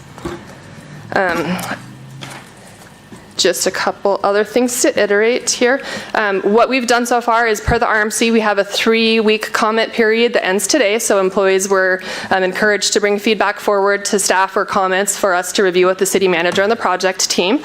So that window's ending tonight. We also had our public hearing where people could speak on it and bring testimony forward earlier in the meeting. So from here, we would ask for council approval and then move forward with implementation of the first pay period in August, which would be August 10th. One other thing I did want to bring up is just to share a little bit of the feedback that we did receive from employees. I know we heard from some employees tonight that, our pay ranges have increased quite significantly. And so if somebody was at midpoint in the old pay range, they're likely not going to be at midpoint in their new pay grade just because the scale shifted so much. We did work with the consultant and look at various options for implementation. And if they call that a range penetration, evaluation is where you're at within your pay range. And if we were to model exactly where employees are at now in the new pay grades, it was over $3 million to implement. And we don't have that kind of money budgeted for those types of increases. And so that's where we came up with the 1% for every year of service that an employee has been in their position. We have also received some requests for maybe some one-offs, like I've been here for 30 years and have a lot of experience that I'm bringing, so I would like to be put at a different spot in the range, but we're trying to be consistent and equally apply the recommendations across the board for all staff members and not look at any one-offs, just so that it's fair and equitable to all employees. I also do want to point out that, when we look at, our comparison to Kennewick and Pasco, we are looking at more than just Kennewick and Pasco. We had to have 5 matches for at least all those positions. But, in comparing, from a total compensation standpoint, we have very excellent health insurance. Employees can insure a family for $275 a month for a very rich healthcare plan. You look at other, market competitors, such as PNNL, for example, to insure a family out there, it's $300 more a month. So they may be able to pay, more in wages, but we also have to look at, how rich our benefits are.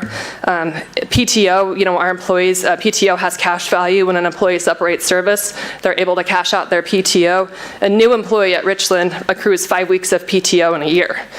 They can accrue up to 800 hours that's cashable at termination. So that's a significant, cash value to them outside of wages that I think we need to take into consideration.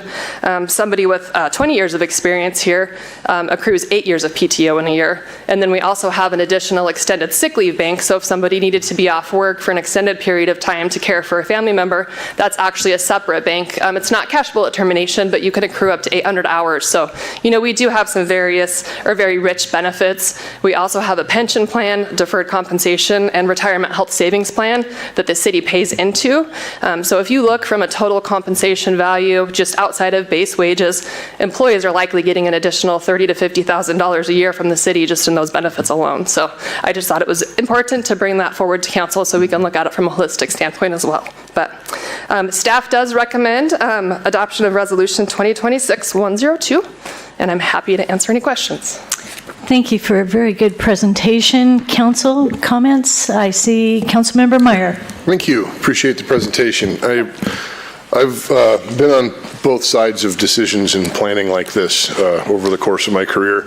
I wanted to ask a little bit about range penetration specifically.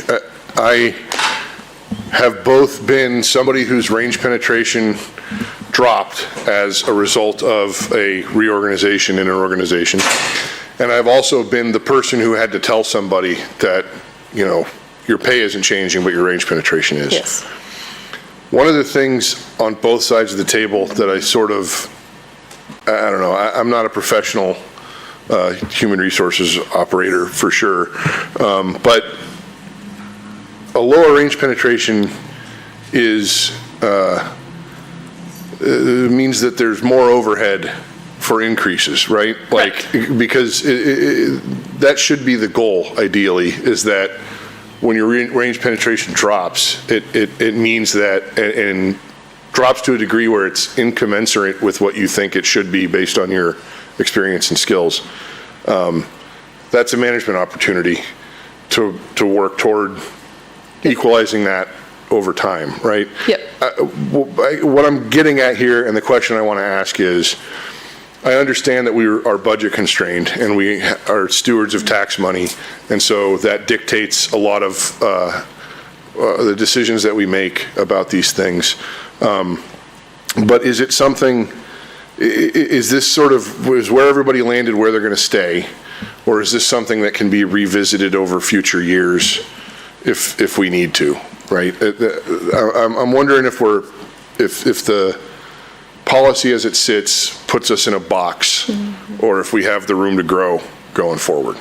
Yep, so at the end of the year, employees still get to participate in the PAS system, the pay for performance, and so as long as they were employed by July 1st of this year, they're eligible to participate, and so we have a separate pool of money that is used for those increases, and so, every year people will have the opportunity to move up in the range, based on that and the budget that's available, and, we could talk with John and the finance team about if there's, options for looking at, different things. One thing we've talked about too is, maybe looking as a strategic goal for next year is revamping our pay for performance program. So maybe there's some more clearer metrics, for, various levels of performance and tying, performance measures to those. So. Yeah, that's one of those areas where I think there's always room to, always room for take a look, a harder look. Yeah. And I will say too that we had, quite a few employees that might have been at the top of their pay range, and so they're, maxed out of their pay range. And so, if the range only moved by, 1.75 at the end of the year, if there was, 4% in the pool for raises, they were only eligible to get, like 1.75 because they were topped out. So this is going to, provide more room for growth, even though, employees like to be at the top of the pay scale. This will also give them more, room to get back to the top and have more opportunities for advancement without being topped out. So. Okay, thank you. Thank you. Councilmember Jones. Yeah, thank you for the presentation. Glad that we have professionals like you to be able to break it down for us and bring it to the street level. So obviously there were a couple individuals that came and spoke about these. And I don't know if we have really addressed that question directly to them in regards to, is that going to affect my pay? Am I going to now earn less than what I did last year because of these new matrix that we implemented, and how that is going to affect me? And do I need to move to a different organization because now you're pushing my salary below to what I earned the previous year? And I think it's an important question to ask when it comes to employees, because we don't want to lose them, losing that institutional knowledge for people that have been here for 20 years, 10 years, even 5 years is too valuable for us to lose. And so I want to make sure that we don't lose that. I know the cost of losing institutional knowledge firsthand, and is very detrimental to the organization, and I will hate for that to happen to us as a city. Yep, so we have sent out communications. One thing that I skipped over is we did hold employee informational sessions. So over the past 3 weeks, we've held at least 4 employee sessions and had time at the end for questions and answers, and have tried to share the message that of do no harm. Nobody's receiving a pay decrease. If you're below the minimum, you're going to be brought to the top of the range, or top of the minimum of the new range. And so, we really have tried to share that message, and we've also sent emails to staff that they're not receiving a pay cut. But I think that just the range penetration of where somebody was at is very personal and means a lot to people. So I understand that. Yep. Thank you. I have a couple questions as well. There was a comment that the average employee is 3.5 years, and I was reading that's common for a variety of sectors, 3.5 years. And then on the other hand, I see a lot of retirements after 30 plus years. What is your sense? So the statistics, it was 3.7 years in the position. So we've had a lot of people that have promoted recently. So that was time in position and not necessarily time with the city. But you're correct. I remember a council meeting that we had back in November where we had 120 years of service and 1 retirement recognition for 3 long tenured employees that were leaving the fire service. And so we have had a lot of longer tenure employees leave over the last couple of years that have had 30 to 40 years of service that we're seeing leave. And so when you hire somebody new, that's going to really drop that range. But yeah, I think it's it's common. I think a lot of employers are seeing more turnover, and it's also a generational thing. The younger generation isn't staying at jobs. It's not common for them to stay at a job for 10 years or 20 years. It's you're lucky if you get 2 or 3 years before they're moving on to the next employer to get more money. So that's common everywhere, not just here. Yeah, I was thinking that as well. So my other question for you, and I think you covered this, but I just wanted to emphasize it. What is the effect on our budget if we approve this? If we approve the 1% and the moving people up to the new minimum, it was a little less than $400,000. And is that already included in our budget? It is, yes. It is. So not a change that way? No. Okay. Yep. All right. I don't see any other comments from council members. Do I have a motion in a second? So move. Second. Thank you. A consent vote is acceptable for this. So all those in favor say aye. Aye. Any opposed? Oops. Any opposed? Hearing none, voting passes unanimously. That brings us to resolution number 2026-104, adopting the City of Richland Parks, Recreation, and Open Space Comprehensive Plan, presented by Director Waite. Good evening, Mayor and Council. Thank you. It is a very exciting night for us in the Parks and Recreation Department. Tonight, we're bringing you our Parks, Recreation, and Open Space Plan for consideration. It's a big achievement for us. It's been a lot of planning.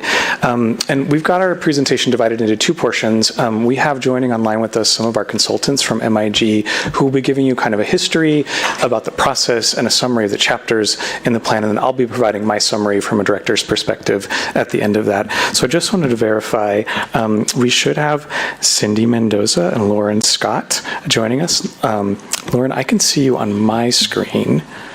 So let me see.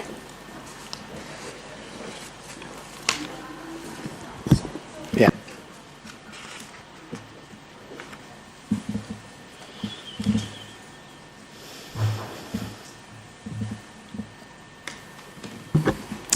Okay. I feel like I should do some stand-up while we're working through technology issues. I guess I'll provide some summary while we're getting our PowerPoint and our screen sharing set up. This is a little bit over a year-long process that we went through. We started last spring. We did a competitive request for proposals from the community, or request for qualifications from consultants to help us with this. And we selected MIG. It was a very robust process. It involved multiple steps of community engagement, and I think we're up and running. So I'm going to stop improvising and let our consultants do their part. Thanks, Chris. And is my audio coming through okay? Yes, it is. It is, yes. Great. Thank you. So good evening, Mayor and City Councilors, and thank you for the opportunity to present this City of Richland Parks, Recreation, and Open Space Plan. Like Chris said, my name is Lauren Scott, and I am a Parks and Recreation Planner and Project Manager at MIG, which is a planning and design firm. I've been working with my colleague John Thenis on this plan update, who unfortunately couldn't be here tonight, but I'm joined tonight by Cindy Mendoza, Director of Parks and Recreation at MIG. And tonight I'll provide a brief overview of the draft plan, highlight some major findings and recommendations, and then pass back to Chris, and we're happy to answer any questions you may have as well. So at its core, this plan provides a long-range roadmap for Richland's parks and recreation system over the next 6 years. It examines the existing system, it identifies community needs and priorities, establishes goals, recommends improvements, prioritizes future investments, and provides an implementation framework. Importantly, this is a policy and planning document, not a commitment to build every project we've identified immediately. It's providing the city with a flexible roadmap for making informed decisions as funding opportunities and community needs rise and evolve. And so the plan is organized into 6 chapters. There's the introduction, which covers the plan purpose, process, and context. Existing conditions and the system inventory are described in Chapter 2. We have service levels, park access, and a facility condition assessment included in Chapter 3. Chapter 4 describes key findings from engagement and analysis work. And then Chapter 5 is the plan framework. It identifies the vision, the goals, and the system recommendations that really ground the plan. And then Chapter 6 focuses on action and implementation. It identifies priority projects and planning level costs for those projects, describes prioritization criteria, as well as an implementation strategy. And more detailed technical information supplements the plan and is provided in 4 different appendices. And so this PROS plan update was developed over approximately 14 months and reflects extensive city staff collaboration, 4 meetings with the Parks and Recreation Commission, several briefings with City Council, and then meetings with community organizations and focus groups, as well as other input from residents. And we have technical analysis that complements that input, which notably included a review of the existing system, as well as a comprehensive needs assessment.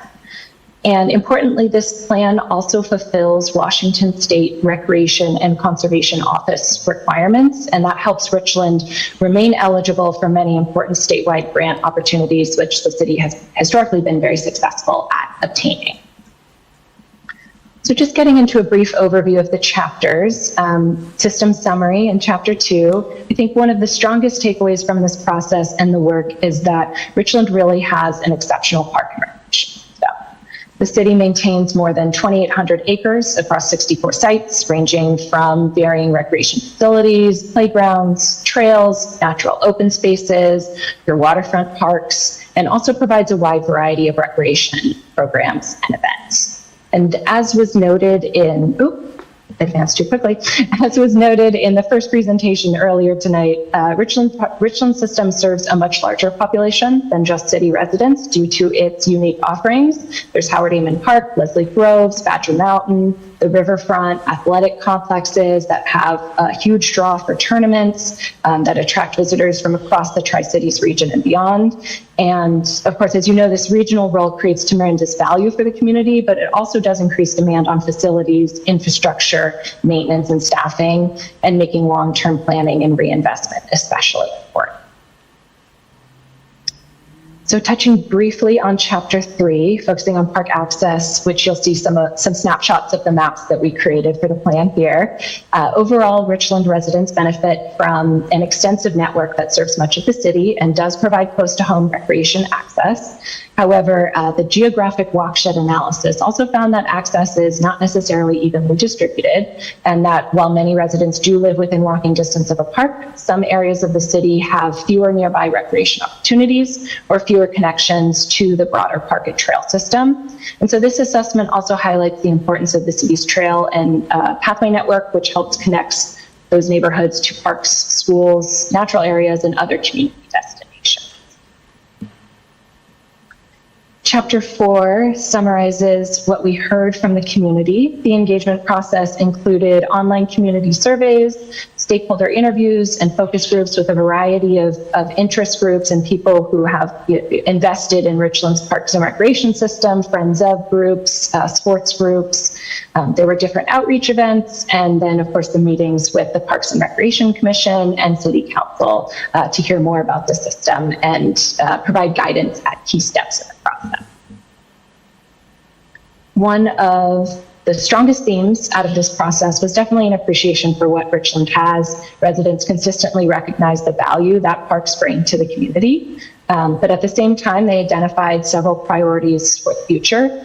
This included adding additional comfort amenities at parks, shade, seating, and restrooms, making parks more welcoming and inviting, improved safety and cleanliness, expanded programming and events, definitely stronger communication about recreation opportunities and what parks can offer, increased pedestrian and bike connectivity to parks, increased natural area stewardship, and then additional recreation amenities like more aquatics facilities, sports fields, or more unique play features. And so overall, the engagement results really reinforce the need to continue investing in existing parks while strategically addressing those communities. Chapter 5 describes the goals, policies, and recommendations. The plan organizes recommendations around 4 broad goals that are focused on protecting and enhancing natural resources in the park system, providing diverse and accessible parks and recreation opportunities, strengthening recreation programming and community connection, and then sustaining high-quality maintenance and long-term stewardship. These goals are supported by system-wide recommendations that emphasize creating sustainable systems and services, improving connectivity and parks between neighborhoods from ridges to rivers, making high-quality reinvestments in what the city already has, and then continuing to build on what makes Richland. The final chapter of the plan translates those recommendations into actions. And the plan identifies 38 capital improvement projects along with prioritization criteria, planning level cost estimates, some funding strategies, as well as guidance around implementation. And the plan focuses that list of 38 capital improvement projects even further by identifying 10 priority projects that are intended to be accomplished over the next 2 years. And a key theme throughout is reinvestment. Many of the priority projects focus on facility renovations and other improvements that extend the life and quality of what's already there. As with any long-range capital plan, implementation will depend on available funding over time. Rather than relying on a single funding source, the department has historically used a variety of funding sources for capital projects, and the plan continues that. These include the general fund, lodging tax revenues, parks reserve fund, real estate excise taxes, and grants, which the city has had past success with, and other partnerships with organizations that are invested in Richland and its park system. Following adoption, this plan will guide future capital improvements, maintenance priorities. It will help grant applications and budgeting systems, all while remaining flexible enough to adapt as community priorities and funding opportunities may change. And ultimately, Richland has built something truly special, and this plan is about preserving the high-quality park system that residents value today while making thoughtful investments that ensure future generations enjoy that same high-quality system. The draft plan was available for public comment. The Parks and Recreation Commission also held a workshop to review the draft and provide their feedback. And then the commission ultimately recommended the plan for adoption at their July 9th meeting.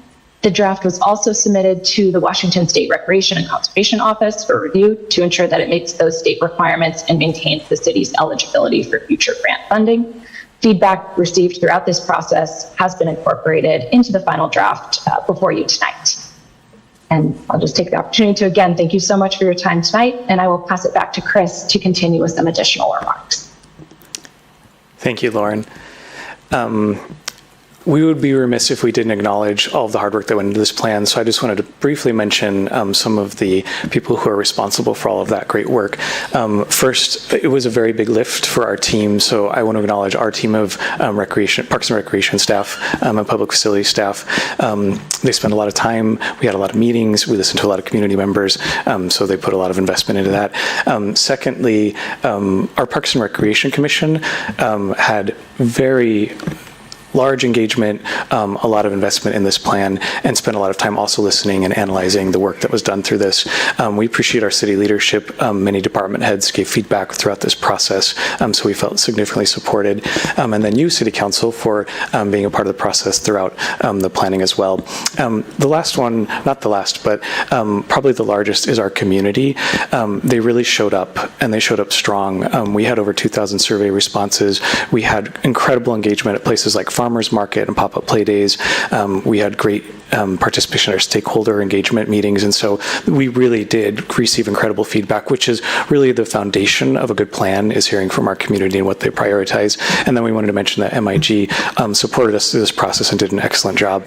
And Lauren, we can go to the next slide. I just wanted to pause here and switch gears a little bit. Sometimes in Parks and Recreation, we're accused of being a little bit unserious. We're the fun people. And so I just wanted to offer, as preface and the lens that I'm looking at this plan from and the next comments, what I'm viewing those from. So a little bit about me and my professional perspective. I've been working in the field for over 20 years. I have worked in 4 different states, 3 different municipal park systems, and 1 special district. I've served on a number of state and national committees and in leadership positions. So I've had the fortune throughout my career to interact with people all around the nation in Parks and Recreation. It's just been a gift for me. And so I was really attracted to Richland and our wonderful park system when I saw this position open. And so I've been with the city for 2 years for those council members who are a little bit newer to their positions. I also have an executive level certification. I'm one of only 15 people in the state who have that. When I bring these comments to you that are coming up, they come from a deep love of the field and a love of our park system and Parks and Rec in general. Lauren, we can go ahead and move on to the next slide. So one thing I just wanted to tell you is I hope that our community doesn't take for granted, but we have an incredibly unique park system. To see the variety of amenities and the diversity of amenities is very, very uncommon, especially for a community our size. We have amenities that would be more common in state or county parks, things like archery and equestrian facilities. We have BMX facilities, and many of our facilities are very, very high quality. So I just wanted to pause and make sure that you're aware we have a phenomenal park system, incredible breadth and diversity in what we offer to our community, and it really is a gift that we've had continual investment over the generations in the past to bring us the system that we have today. We can go ahead and move on to the next slide. I also wanted to just touch on this item because it helps give context to the balance that we're trying to create. In our field, we look at national standards, and we have an exceptionally high number of park acres per resident. If you look at the top bullet there, if we include our natural open space, which would be parks that aren't developed, it's more natural native plants and vegetation, we have 44 acres per 1,000 resident. If you exclude that, we have 23.4 acres per 1,000 resident. The top quartile of the nation is 16 acres per 1,000 residents. So even if you exclude the natural open space, we are 45% above the national average for park acreage for the highest quartile. Having said that, Lauren showed you a slide earlier about equity and access, which is something that was very important to us. We've, as an industry, been moving away from this basic benchmark to better understand are our parks in places that people can reach them. But I did just need to impress upon you that we have a very, very large park system, and with that comes an obligation to make sure that we have the resources to maintain that. And so we are an aberration in terms of park acreage per resident, which is a gift and a benefit to our community. It also comes with great responsibility. We can go and move on to the next slide, please. I'll just reiterate a few of the themes. This is what we really heard from our community. They really value maintaining the assets that we have. That came very loud and clear through our engagement with the community. They feel like it's a very big, important priority for us to continue to invest in the existing parks that we have to make sure our trails are updated, that we're keeping our surfaces safe and usable. So that was one of the larger themes that we heard from in the community, and which we tried to prioritize in our recommendations for capital investment. Additionally, our community values the recreational opportunities that we offer, and they would like us to continue to provide more of those high quality opportunities. And then the last thing that we kind of really heard and wanted to summarize is we are a growing community. We do have needs to add additional parkland to our system, but we really need to balance that need for new growth with preserving what we have. And that's really what came out in this public engagement process from our community is we need to be able to do both. We can't continue to grow in absence of reinvestment in what we already have. So just a concluding thought on there, as Richland grows, organizational capacity must grow alongside that to sustain our level of service. So if we continue to add assets, but not organizational capacity, at some point we'll be juggling that question of, are we able to maintain the level of service that we expect with the resources that we have as we grow our system? And we can go ahead and go on to the last slide. So this is just, I think, a good summary of our system here. We have really built something unique and special for our community. We have a responsibility to continue to preserve what we have. I'll just read it. It's easier than me summarizing. Our responsibility is to preserve what our community values today while making thoughtful investments that ensure future generations experience the same high level of service. And with that, we are all happy to answer any questions or any comments you have. Very nice presentation, Director Waite. Thank you. First up is Mayor Pro Tem Van Dyke. Chris, thank you. Just a maybe humble observation. For me, one of the leading indicators of the fiscal management of a city is their parks and the grass in the parks. You go and look at different cities and how well those parks are maintained. Often parks are the first thing that gets cut when there's a lack of fiscal responsibility. We have great parks, and I thank the city staff for putting us in a position fiscally that we can do that. And as we've talked before, even regionally you can see that. And we have green grass in our parks. We've replaced park equipment. We have a wonderful diverse system. we can always do more, but I love this idea. Let's prioritize and make sure we take care of what we have and responsibly look in the future. I also just want to give another shout out. Recently, there was a citizen that had a concern about a park, and you responded almost immediately to them, followed up, offered for personal communication, and then a few weeks later, not only did you follow up that time, you followed up again saying this is when it's going to get done. I know there were some concerns expressed about parks. I have full confidence that those are going to be followed up on, and I just want to say thank you for your leadership on that, and thank you for the city to continue to prioritize it. And I think that's something that will continue to come up in the strategic planning that we're doing later this week, I believe, is continuing to have not just public safety, but our parks prioritized. So thanks for what you do, and thanks for helping us make these parks in the city great. Thank you. Well said. Thank you. Councilmember Jones. Yeah, thank you very much for the presentation. Glad that you're here and that you're excited about the number of parks that we do have, and they do require quite a bit of maintenance. So curious about maybe, we have to think outside the box. We have a lot of land to care for, a lot of tax money that needs to go into those facilities that sometimes we just don't have the money to do it. Even though we want to be able to fix everything, at the end of the day, there is so much that we have that we can do as a city. And so the question is, do we have maybe, or can we start looking at other partnerships with communities, adopt a park, sponsorships, youth groups that a lot of the times are looking for projects that can help us. So kind of like what we're doing with Friends of Badger, but for the park system.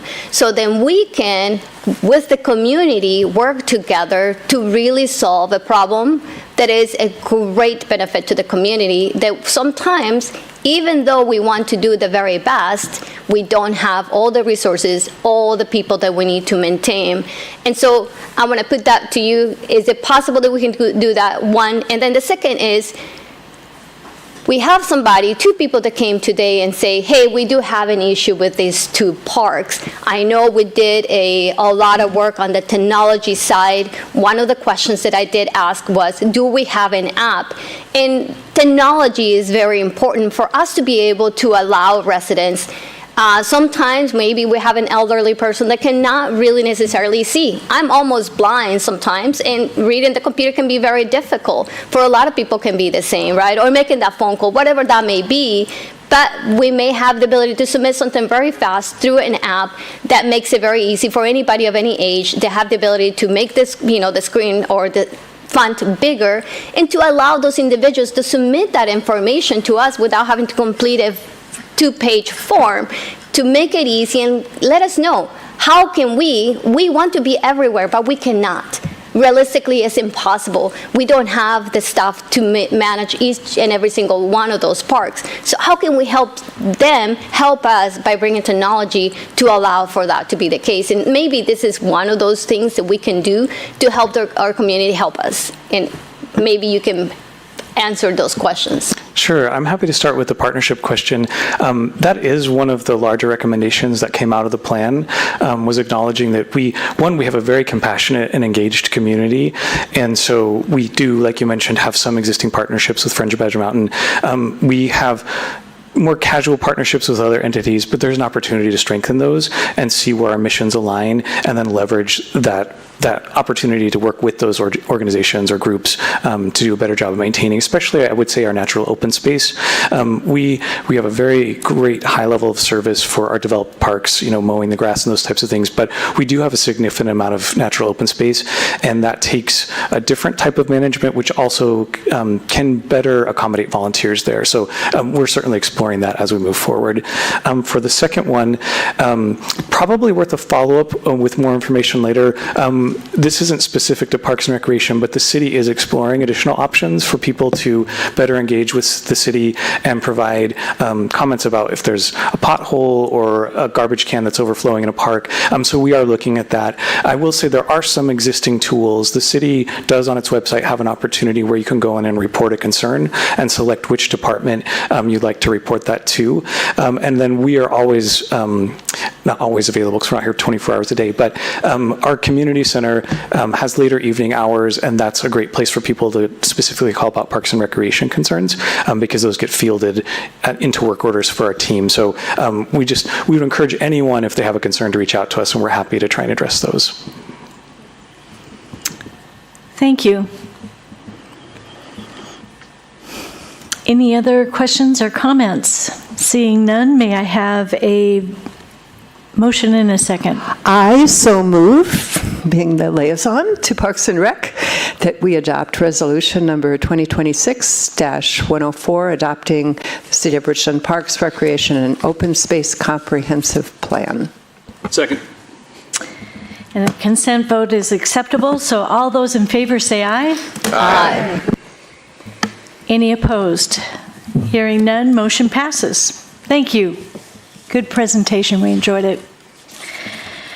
At this point, I'd like to have a period of reports and comments. So let's start off with our City Manager, Amundsen.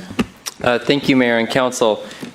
First off, appreciate everyone and their comments tonight. I did prepare a statement, hopefully to address some of the questions or concerns that have continued to arise in regards to the data center. I'm going ahead and read it so I make sure I don't miss anything here. City Council and staff hear your concerns regarding electricity demand, water use, noise, heat generation, utility rates, and the broader impact that large data centers may have on our community. These are legitimate questions, ones that we are all working towards addressing. Let me provide some context for where the city is regarding any specific data center proposal. The council has authorized an option agreement for approximately 273 acres in the Northwest Advanced Clean Energy Park. This has been alluded to earlier today and mentioned. This option identifies the anticipated use for data center facilities, but it is not a land sale, construction permit, or final project approval. It simply allows Atlas Agro a limited period to evaluate the property and decide whether to pursue a purchase. Any purchase would require a separate purchase and sale agreement, which would need to be brought forward and approved by the City Council. Because an option agreement is in effect, imposing a moratorium is not possible. That does not mean the city intends to proceed without safeguards. Quite the opposite. The City Council has directed staff that any future purchase and sale agreement will contain clear, binding, and enforceable conditions addressing the previously mentioned topics, several of the same topics that you have brought up tonight. The property is already subject to federal deed covenants, restrictions, easements, and environmental conditions that run with the land and would remain binding on any future purchaser. The underlying deed expressly makes a property subject to recorded conditions, covenants, restrictions, and other encumbrances. We intend to build upon those protections, not rely on them as the final word. We are actively working on these issues, and we agree with the central message from those concerned. A project of this scale should not move forward without clear standards and protections for the people who live and do business here. Thank you. Thank you. Any other comment from the manager? Yes, I do. Our city clerk's office has asked me to just promote the fact that twice a year we have an active recruitment for members of the public to volunteer by submitting applications for our boards, commissions, and committees. We have upcoming openings including Americans with Disability Citizens Review Committee, Economic Development Committee, Library Board, Lodging Tax Advisory Committee, Parks and Recreation Commission, Personnel Committee, Utility Advisory Commission, and Planning Commission. Also, on July 28th, we have a workshop. Let me find my papers here. We have a workshop. The items will include a hydro and industry update from Energy Services and Northwest River Partners, a discussion from Mike Rizzatello, Development Services Director on multifamily housing tax exemption, and I am the newfound expert on Kratom. I will be providing a background, federal and state regulation and local policy options. So we will have that discussion. Last thing is I really wanted to commend staff for a lot of the excellent work that's occurring right now. Chris mentioned everyone in his department except himself and the time and dedication that he's put forward to this PROS plan, and so I really appreciate the time and attention to detail in particular that Chris has put forward on the PROS plan. Also, we've had a dedicated team, and I won't be able to name all of them, and I don't want to leave anyone out, but all the hard work from police to attorney's office to everyone on the work at Poland Street. It really is, while some might see it as taking us forever to address the issue, from the time of the fire now to actively abating the property has actually been a very fast turnaround given the court system and everything that we've had to go through. So really want to give them a special appreciation and shout out on that.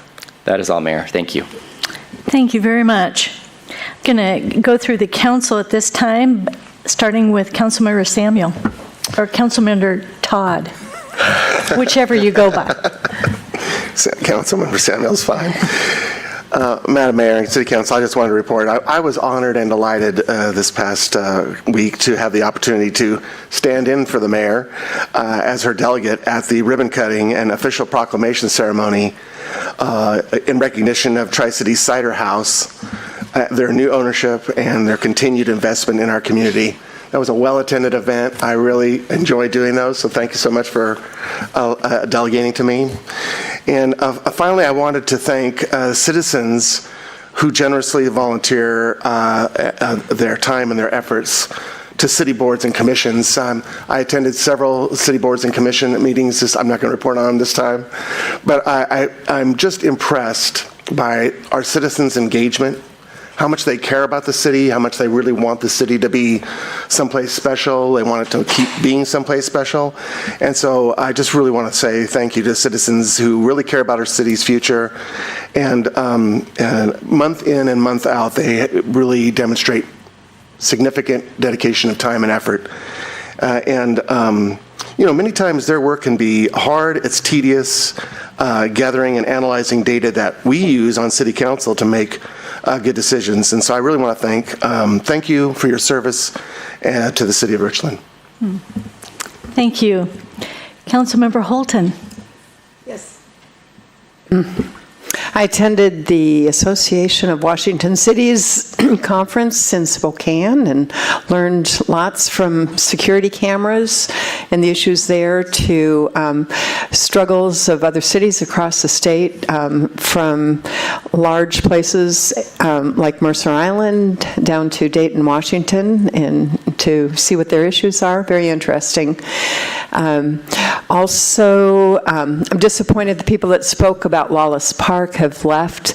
Just that has always been near and dear to my heart, as Tim Lawless was my 6th grade student, and his father, Judge Lawless, who is highly respected in the community, was killed a few years after that. And the feeling was always that a park would have been named after him a lot sooner, except that his name was Lawless, and people didn't really know what to do with that. But we do now have a Lawless Park. I'm always very interested in seeing that that's a good park and recognized and honored for Judge Lawless, a very fine citizen of this community. Also recently visited Greece and Barcelona, Spain. One of the priorities of Parks and Rec is shade structures. And so I've got lots of pictures. Greece has a lot of sun and heat and no shade, and so what they have done to provide shade, I've got lots of pictures of, and also trees in Barcelona to bring some of those ideas to Richland. I'm excited about that. Thank you. Councilmember Jones. Yeah, thank you. I want to say to everybody, we really appreciate you coming out and giving us all the feedback. I think that is very important for us to hear. You know, you have invested a lot of time by coming over here, raising, awareness of these, what you consider to be an issue. I'm not an expert at data centers, But I appreciate people coming to us and bringing those issues, so then we can rely on professionals to help us make decisions. I'm not a lawyer, so I cannot tell my attorney, what to do. They have to, lead us the way, in a way. Same thing for the city manager. We do, want you to participate. We want you to be part of the solution. And how you can do that, just like the city manager mentioned, we have commissions and committees that people like you can volunteer and help us make decisions. So the way that you can help us steer in the right direction is by volunteering in these organizations. Help us. We are volunteers in here. A lot of us work a full-time and come here and work at night as well. But we need you. We need your support. We need your ideas. We need your feedback, because we rely heavily on these commissions to tell us the best way to go about doing things, whether it's planning, zoning, parks. Doesn't matter, economic development, all these committees get to see all these information before it even gets to the city council. So you can be an intricate part of that decision by participating and volunteering. So I ask you, please volunteer and help us make this city a better place for all of us. Thank you. Councilmember Whitten.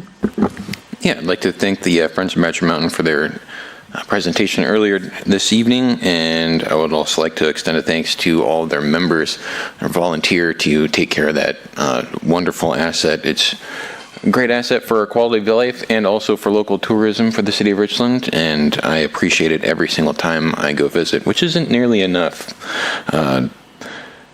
I would also like to mention that I would be in favor of a town hall for data centers, or any kind of a more comprehensive presentation to citizens in some respect, to bring some more people, bring information to people, and really give them information about what's really going on, so that there aren't as many questions or people who feel like they're in the dark about this. I don't think that the city isn't trying to sneak anything by anybody, and anything we can do to help alleviate those kind of concerns, I would be in favor of. For e-bike issues, that's been something that's been a problem for a long time, and I think that hopefully the state will pass laws this session, for this upcoming session, for it'll be next year, to help classify e-bikes a little bit more in detail. That will give us a little bit more enforcement options for this. But as it sits right now, it's kind of a hard issue to get at, because enforcement is always an issue with trying to catch people who are doing things that they shouldn't be doing and holding people accountable. That's one of the reasons why we passed that ordinance recently for parental accountability. And hopefully that will curtail this a little bit, but this is going to be an issue as long as there is a societal issue of people who disregard and are discourteous to others. Another reason that I bring that up is fireworks. And this time of the year, we all love to go celebrate the birth of our country, but people take this a little bit too far, and especially this time of the year where you have people lighting off fireworks in the middle of the night on a Wednesday night, and it's not that you shouldn't do it because it's illegal. You shouldn't do it because it's not neighborly. It's not neighborly to wake people up in the middle of the night or scare people's dogs just because you want to go out and get a thrill. It's not neighborly to ride an e-bike 40 miles an hour down a walking path, because it's dangerous and you can cause harm to other people. And you could get yourself very seriously hurt, as has happened in Pasco recently, very unfortunately.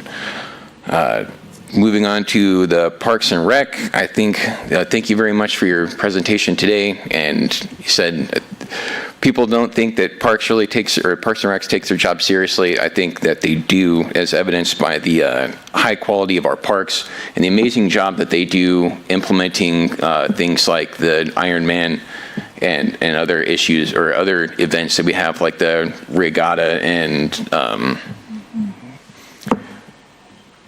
Cool Desert Nights. That was an awesome event. So I will say that working with Julie Piper for the Arts Commission, she does like to have fun, but she does take her job there very seriously, and she does take fun very seriously. So that's all I've got to say. Thank you. Councilmember Meyer. Thanks. Just want to remind everybody, it's still July. Bus fare is still free on BFT this month.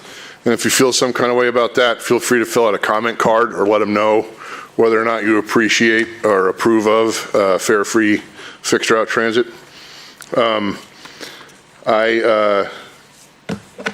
In the interest of time, we'll just summarize recent library board meeting. Talked a lot about a broad range of cultural events that the library staff organizes, and that's I strongly encourage folks to check out their website to see the upcoming events. Some folks have expressed shock to me that it's not just stuff for kids. There's a broad array of programming at Richland Public Library I encourage you to check out. This month I attended my first Utility Advisory Council meeting. I contributed in my normal fashion by asking dumb questions and running my mouth, but everybody was very polite to me the whole time. I learned a lot, and I look forward to learning more. Finally, I will say, I will agree with my colleagues here on council. There's a lot of opportunity to make a lot of change and to have a strong influence in the business of this city on some of these boards and commissions. Sure, you could do monumental, far-reaching consequences on stuff like the Planning Commission, but if you're careful with which boards and commissions you volunteer with, there are even better rewards, like being able to hang out with me for an hour a month. So please do check out the website. There's a list of vacancies up right now. Some of the boards and commissions that are hurting for candidates are some pretty impactful boards and commissions. And so always glad to see a lot of passion in this room. Would love to see some of that passion translate into strong voices on our boards and commissions. That's all from me. Thanks. Thank you. Mayor Pro Tem Van Dyke. Sure. A lot of this is building on similar comments. City Manager Almanson, thank you for the comments that you gave, all of them. I think they're really good, helping clarify a lot of things. Building on what Kurt said, I also liked how the city sent out a blast in a couple of areas asking for volunteers and where the different areas people can volunteer. That was excellent. There was a good update that came from the Veterans Administration, the Washington State one, on an update on the Veterans Cemetery. That is proceeding. I was really happy that they provided those updates. They had promised to do that, and that was great. I also want to talk e-bikes for a second, building on what Ryan said.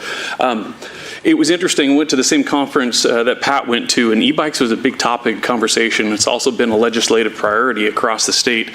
They did pass the classification. It's, if you're interested or want to watch it again, it's RCW 46.04.169. And it lays the foundation for, okay, once we can classify them, then we can start working on that reinforcement part. I'd encourage maybe, sir, if you had a chance to talk to Chief Pilcher here, he came up with and brought, and we passed a resolution that Ryan alluded to about one of the problems and challenges is minors and enforcing with minors. And e-bikes was the specific concern that was brought up to help with this. It's an issue. Enforcement's going to be a challenge. It's going to be a challenge across the board, but it's something we're paying attention to. Again, it's something I think it will also come up in our public safety discussions that we have in our strategic planning. But we're listening, and things are beginning to happen on that. I share the same concerns that you have. Thank you for bringing those up. And lastly, I'm so excited to hear we have a new Kratom czar. So that's all. Thank you. Thank you, everyone, for your comments tonight. I have a couple things to add. One, I had the opportunity to join the Rodell Institute, and this was by invitation only to elected people around the state, where they bring together 12 Democrats, 12 Republicans into a room and discuss important issues. And the reason why you do that is because now more than ever, we are extremely divided and the stakes are very high. So if we can get into a room together and talk, it means a lot. And so far, we have 3 meetings throughout the year, quite a bit of reading ahead of time. It's facilitated by quality people leading us through these writings and discussing things, and I'm really enjoying it a lot. Wanted to mention Benton Franklin Council of Governments hosted the Summer Planning Academy, which was an immersive program that introduces high school students to careers in urban and regional planning. They were divided into 2 groups and tackled redevelopment proposal on the former City Hall site. And this was a great educational exercise with these young people and was meant to inspire their thinking and future careers. So participating with that, getting to know these kids better. I know that they're going to do it again next year. If you know of someone who might be interested, please keep an eye out on when that's scheduled again. I would also like to mention Association of Washington Cities, which was mentioned before, had a meeting this last week with the large cities around the state, and we were reviewing different challenges that we were all having. And I was really, it was insightful for me to know that throughout the state, everyone is concerned about the budget. There's a deficit for these cities. They're not able to meet the needs of what is being provided currently, and there's a great deal of tension. They're asking for the state to give them more tools, but the state doesn't have the wherewithal to be able to do that. I'm not sure where this is all going to go, but it was 75% of the cities around the state are concerned about their budget. And I just bring that forward, just something for us to think about. And regarding data centers, I want you to know, and I thank you all for staying longer.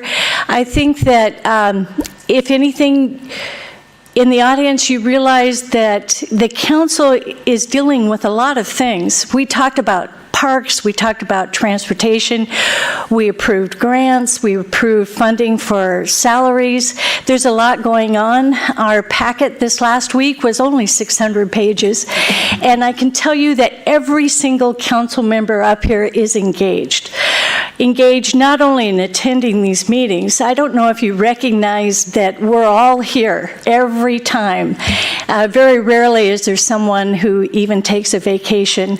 And then on top of it, attending extra meetings on top of that. So we're doing our homework and we're listening to what you're saying. And I really appreciate City Manager Amundsen's comments, because that's where we're at. We're being transparent with you, and I hope that that helped answer some of your questions. If it didn't, I'm sure you'll let us know. So with that, again, thank you for being here tonight. I hope this has all been helpful, and I hope that you are appreciating our parks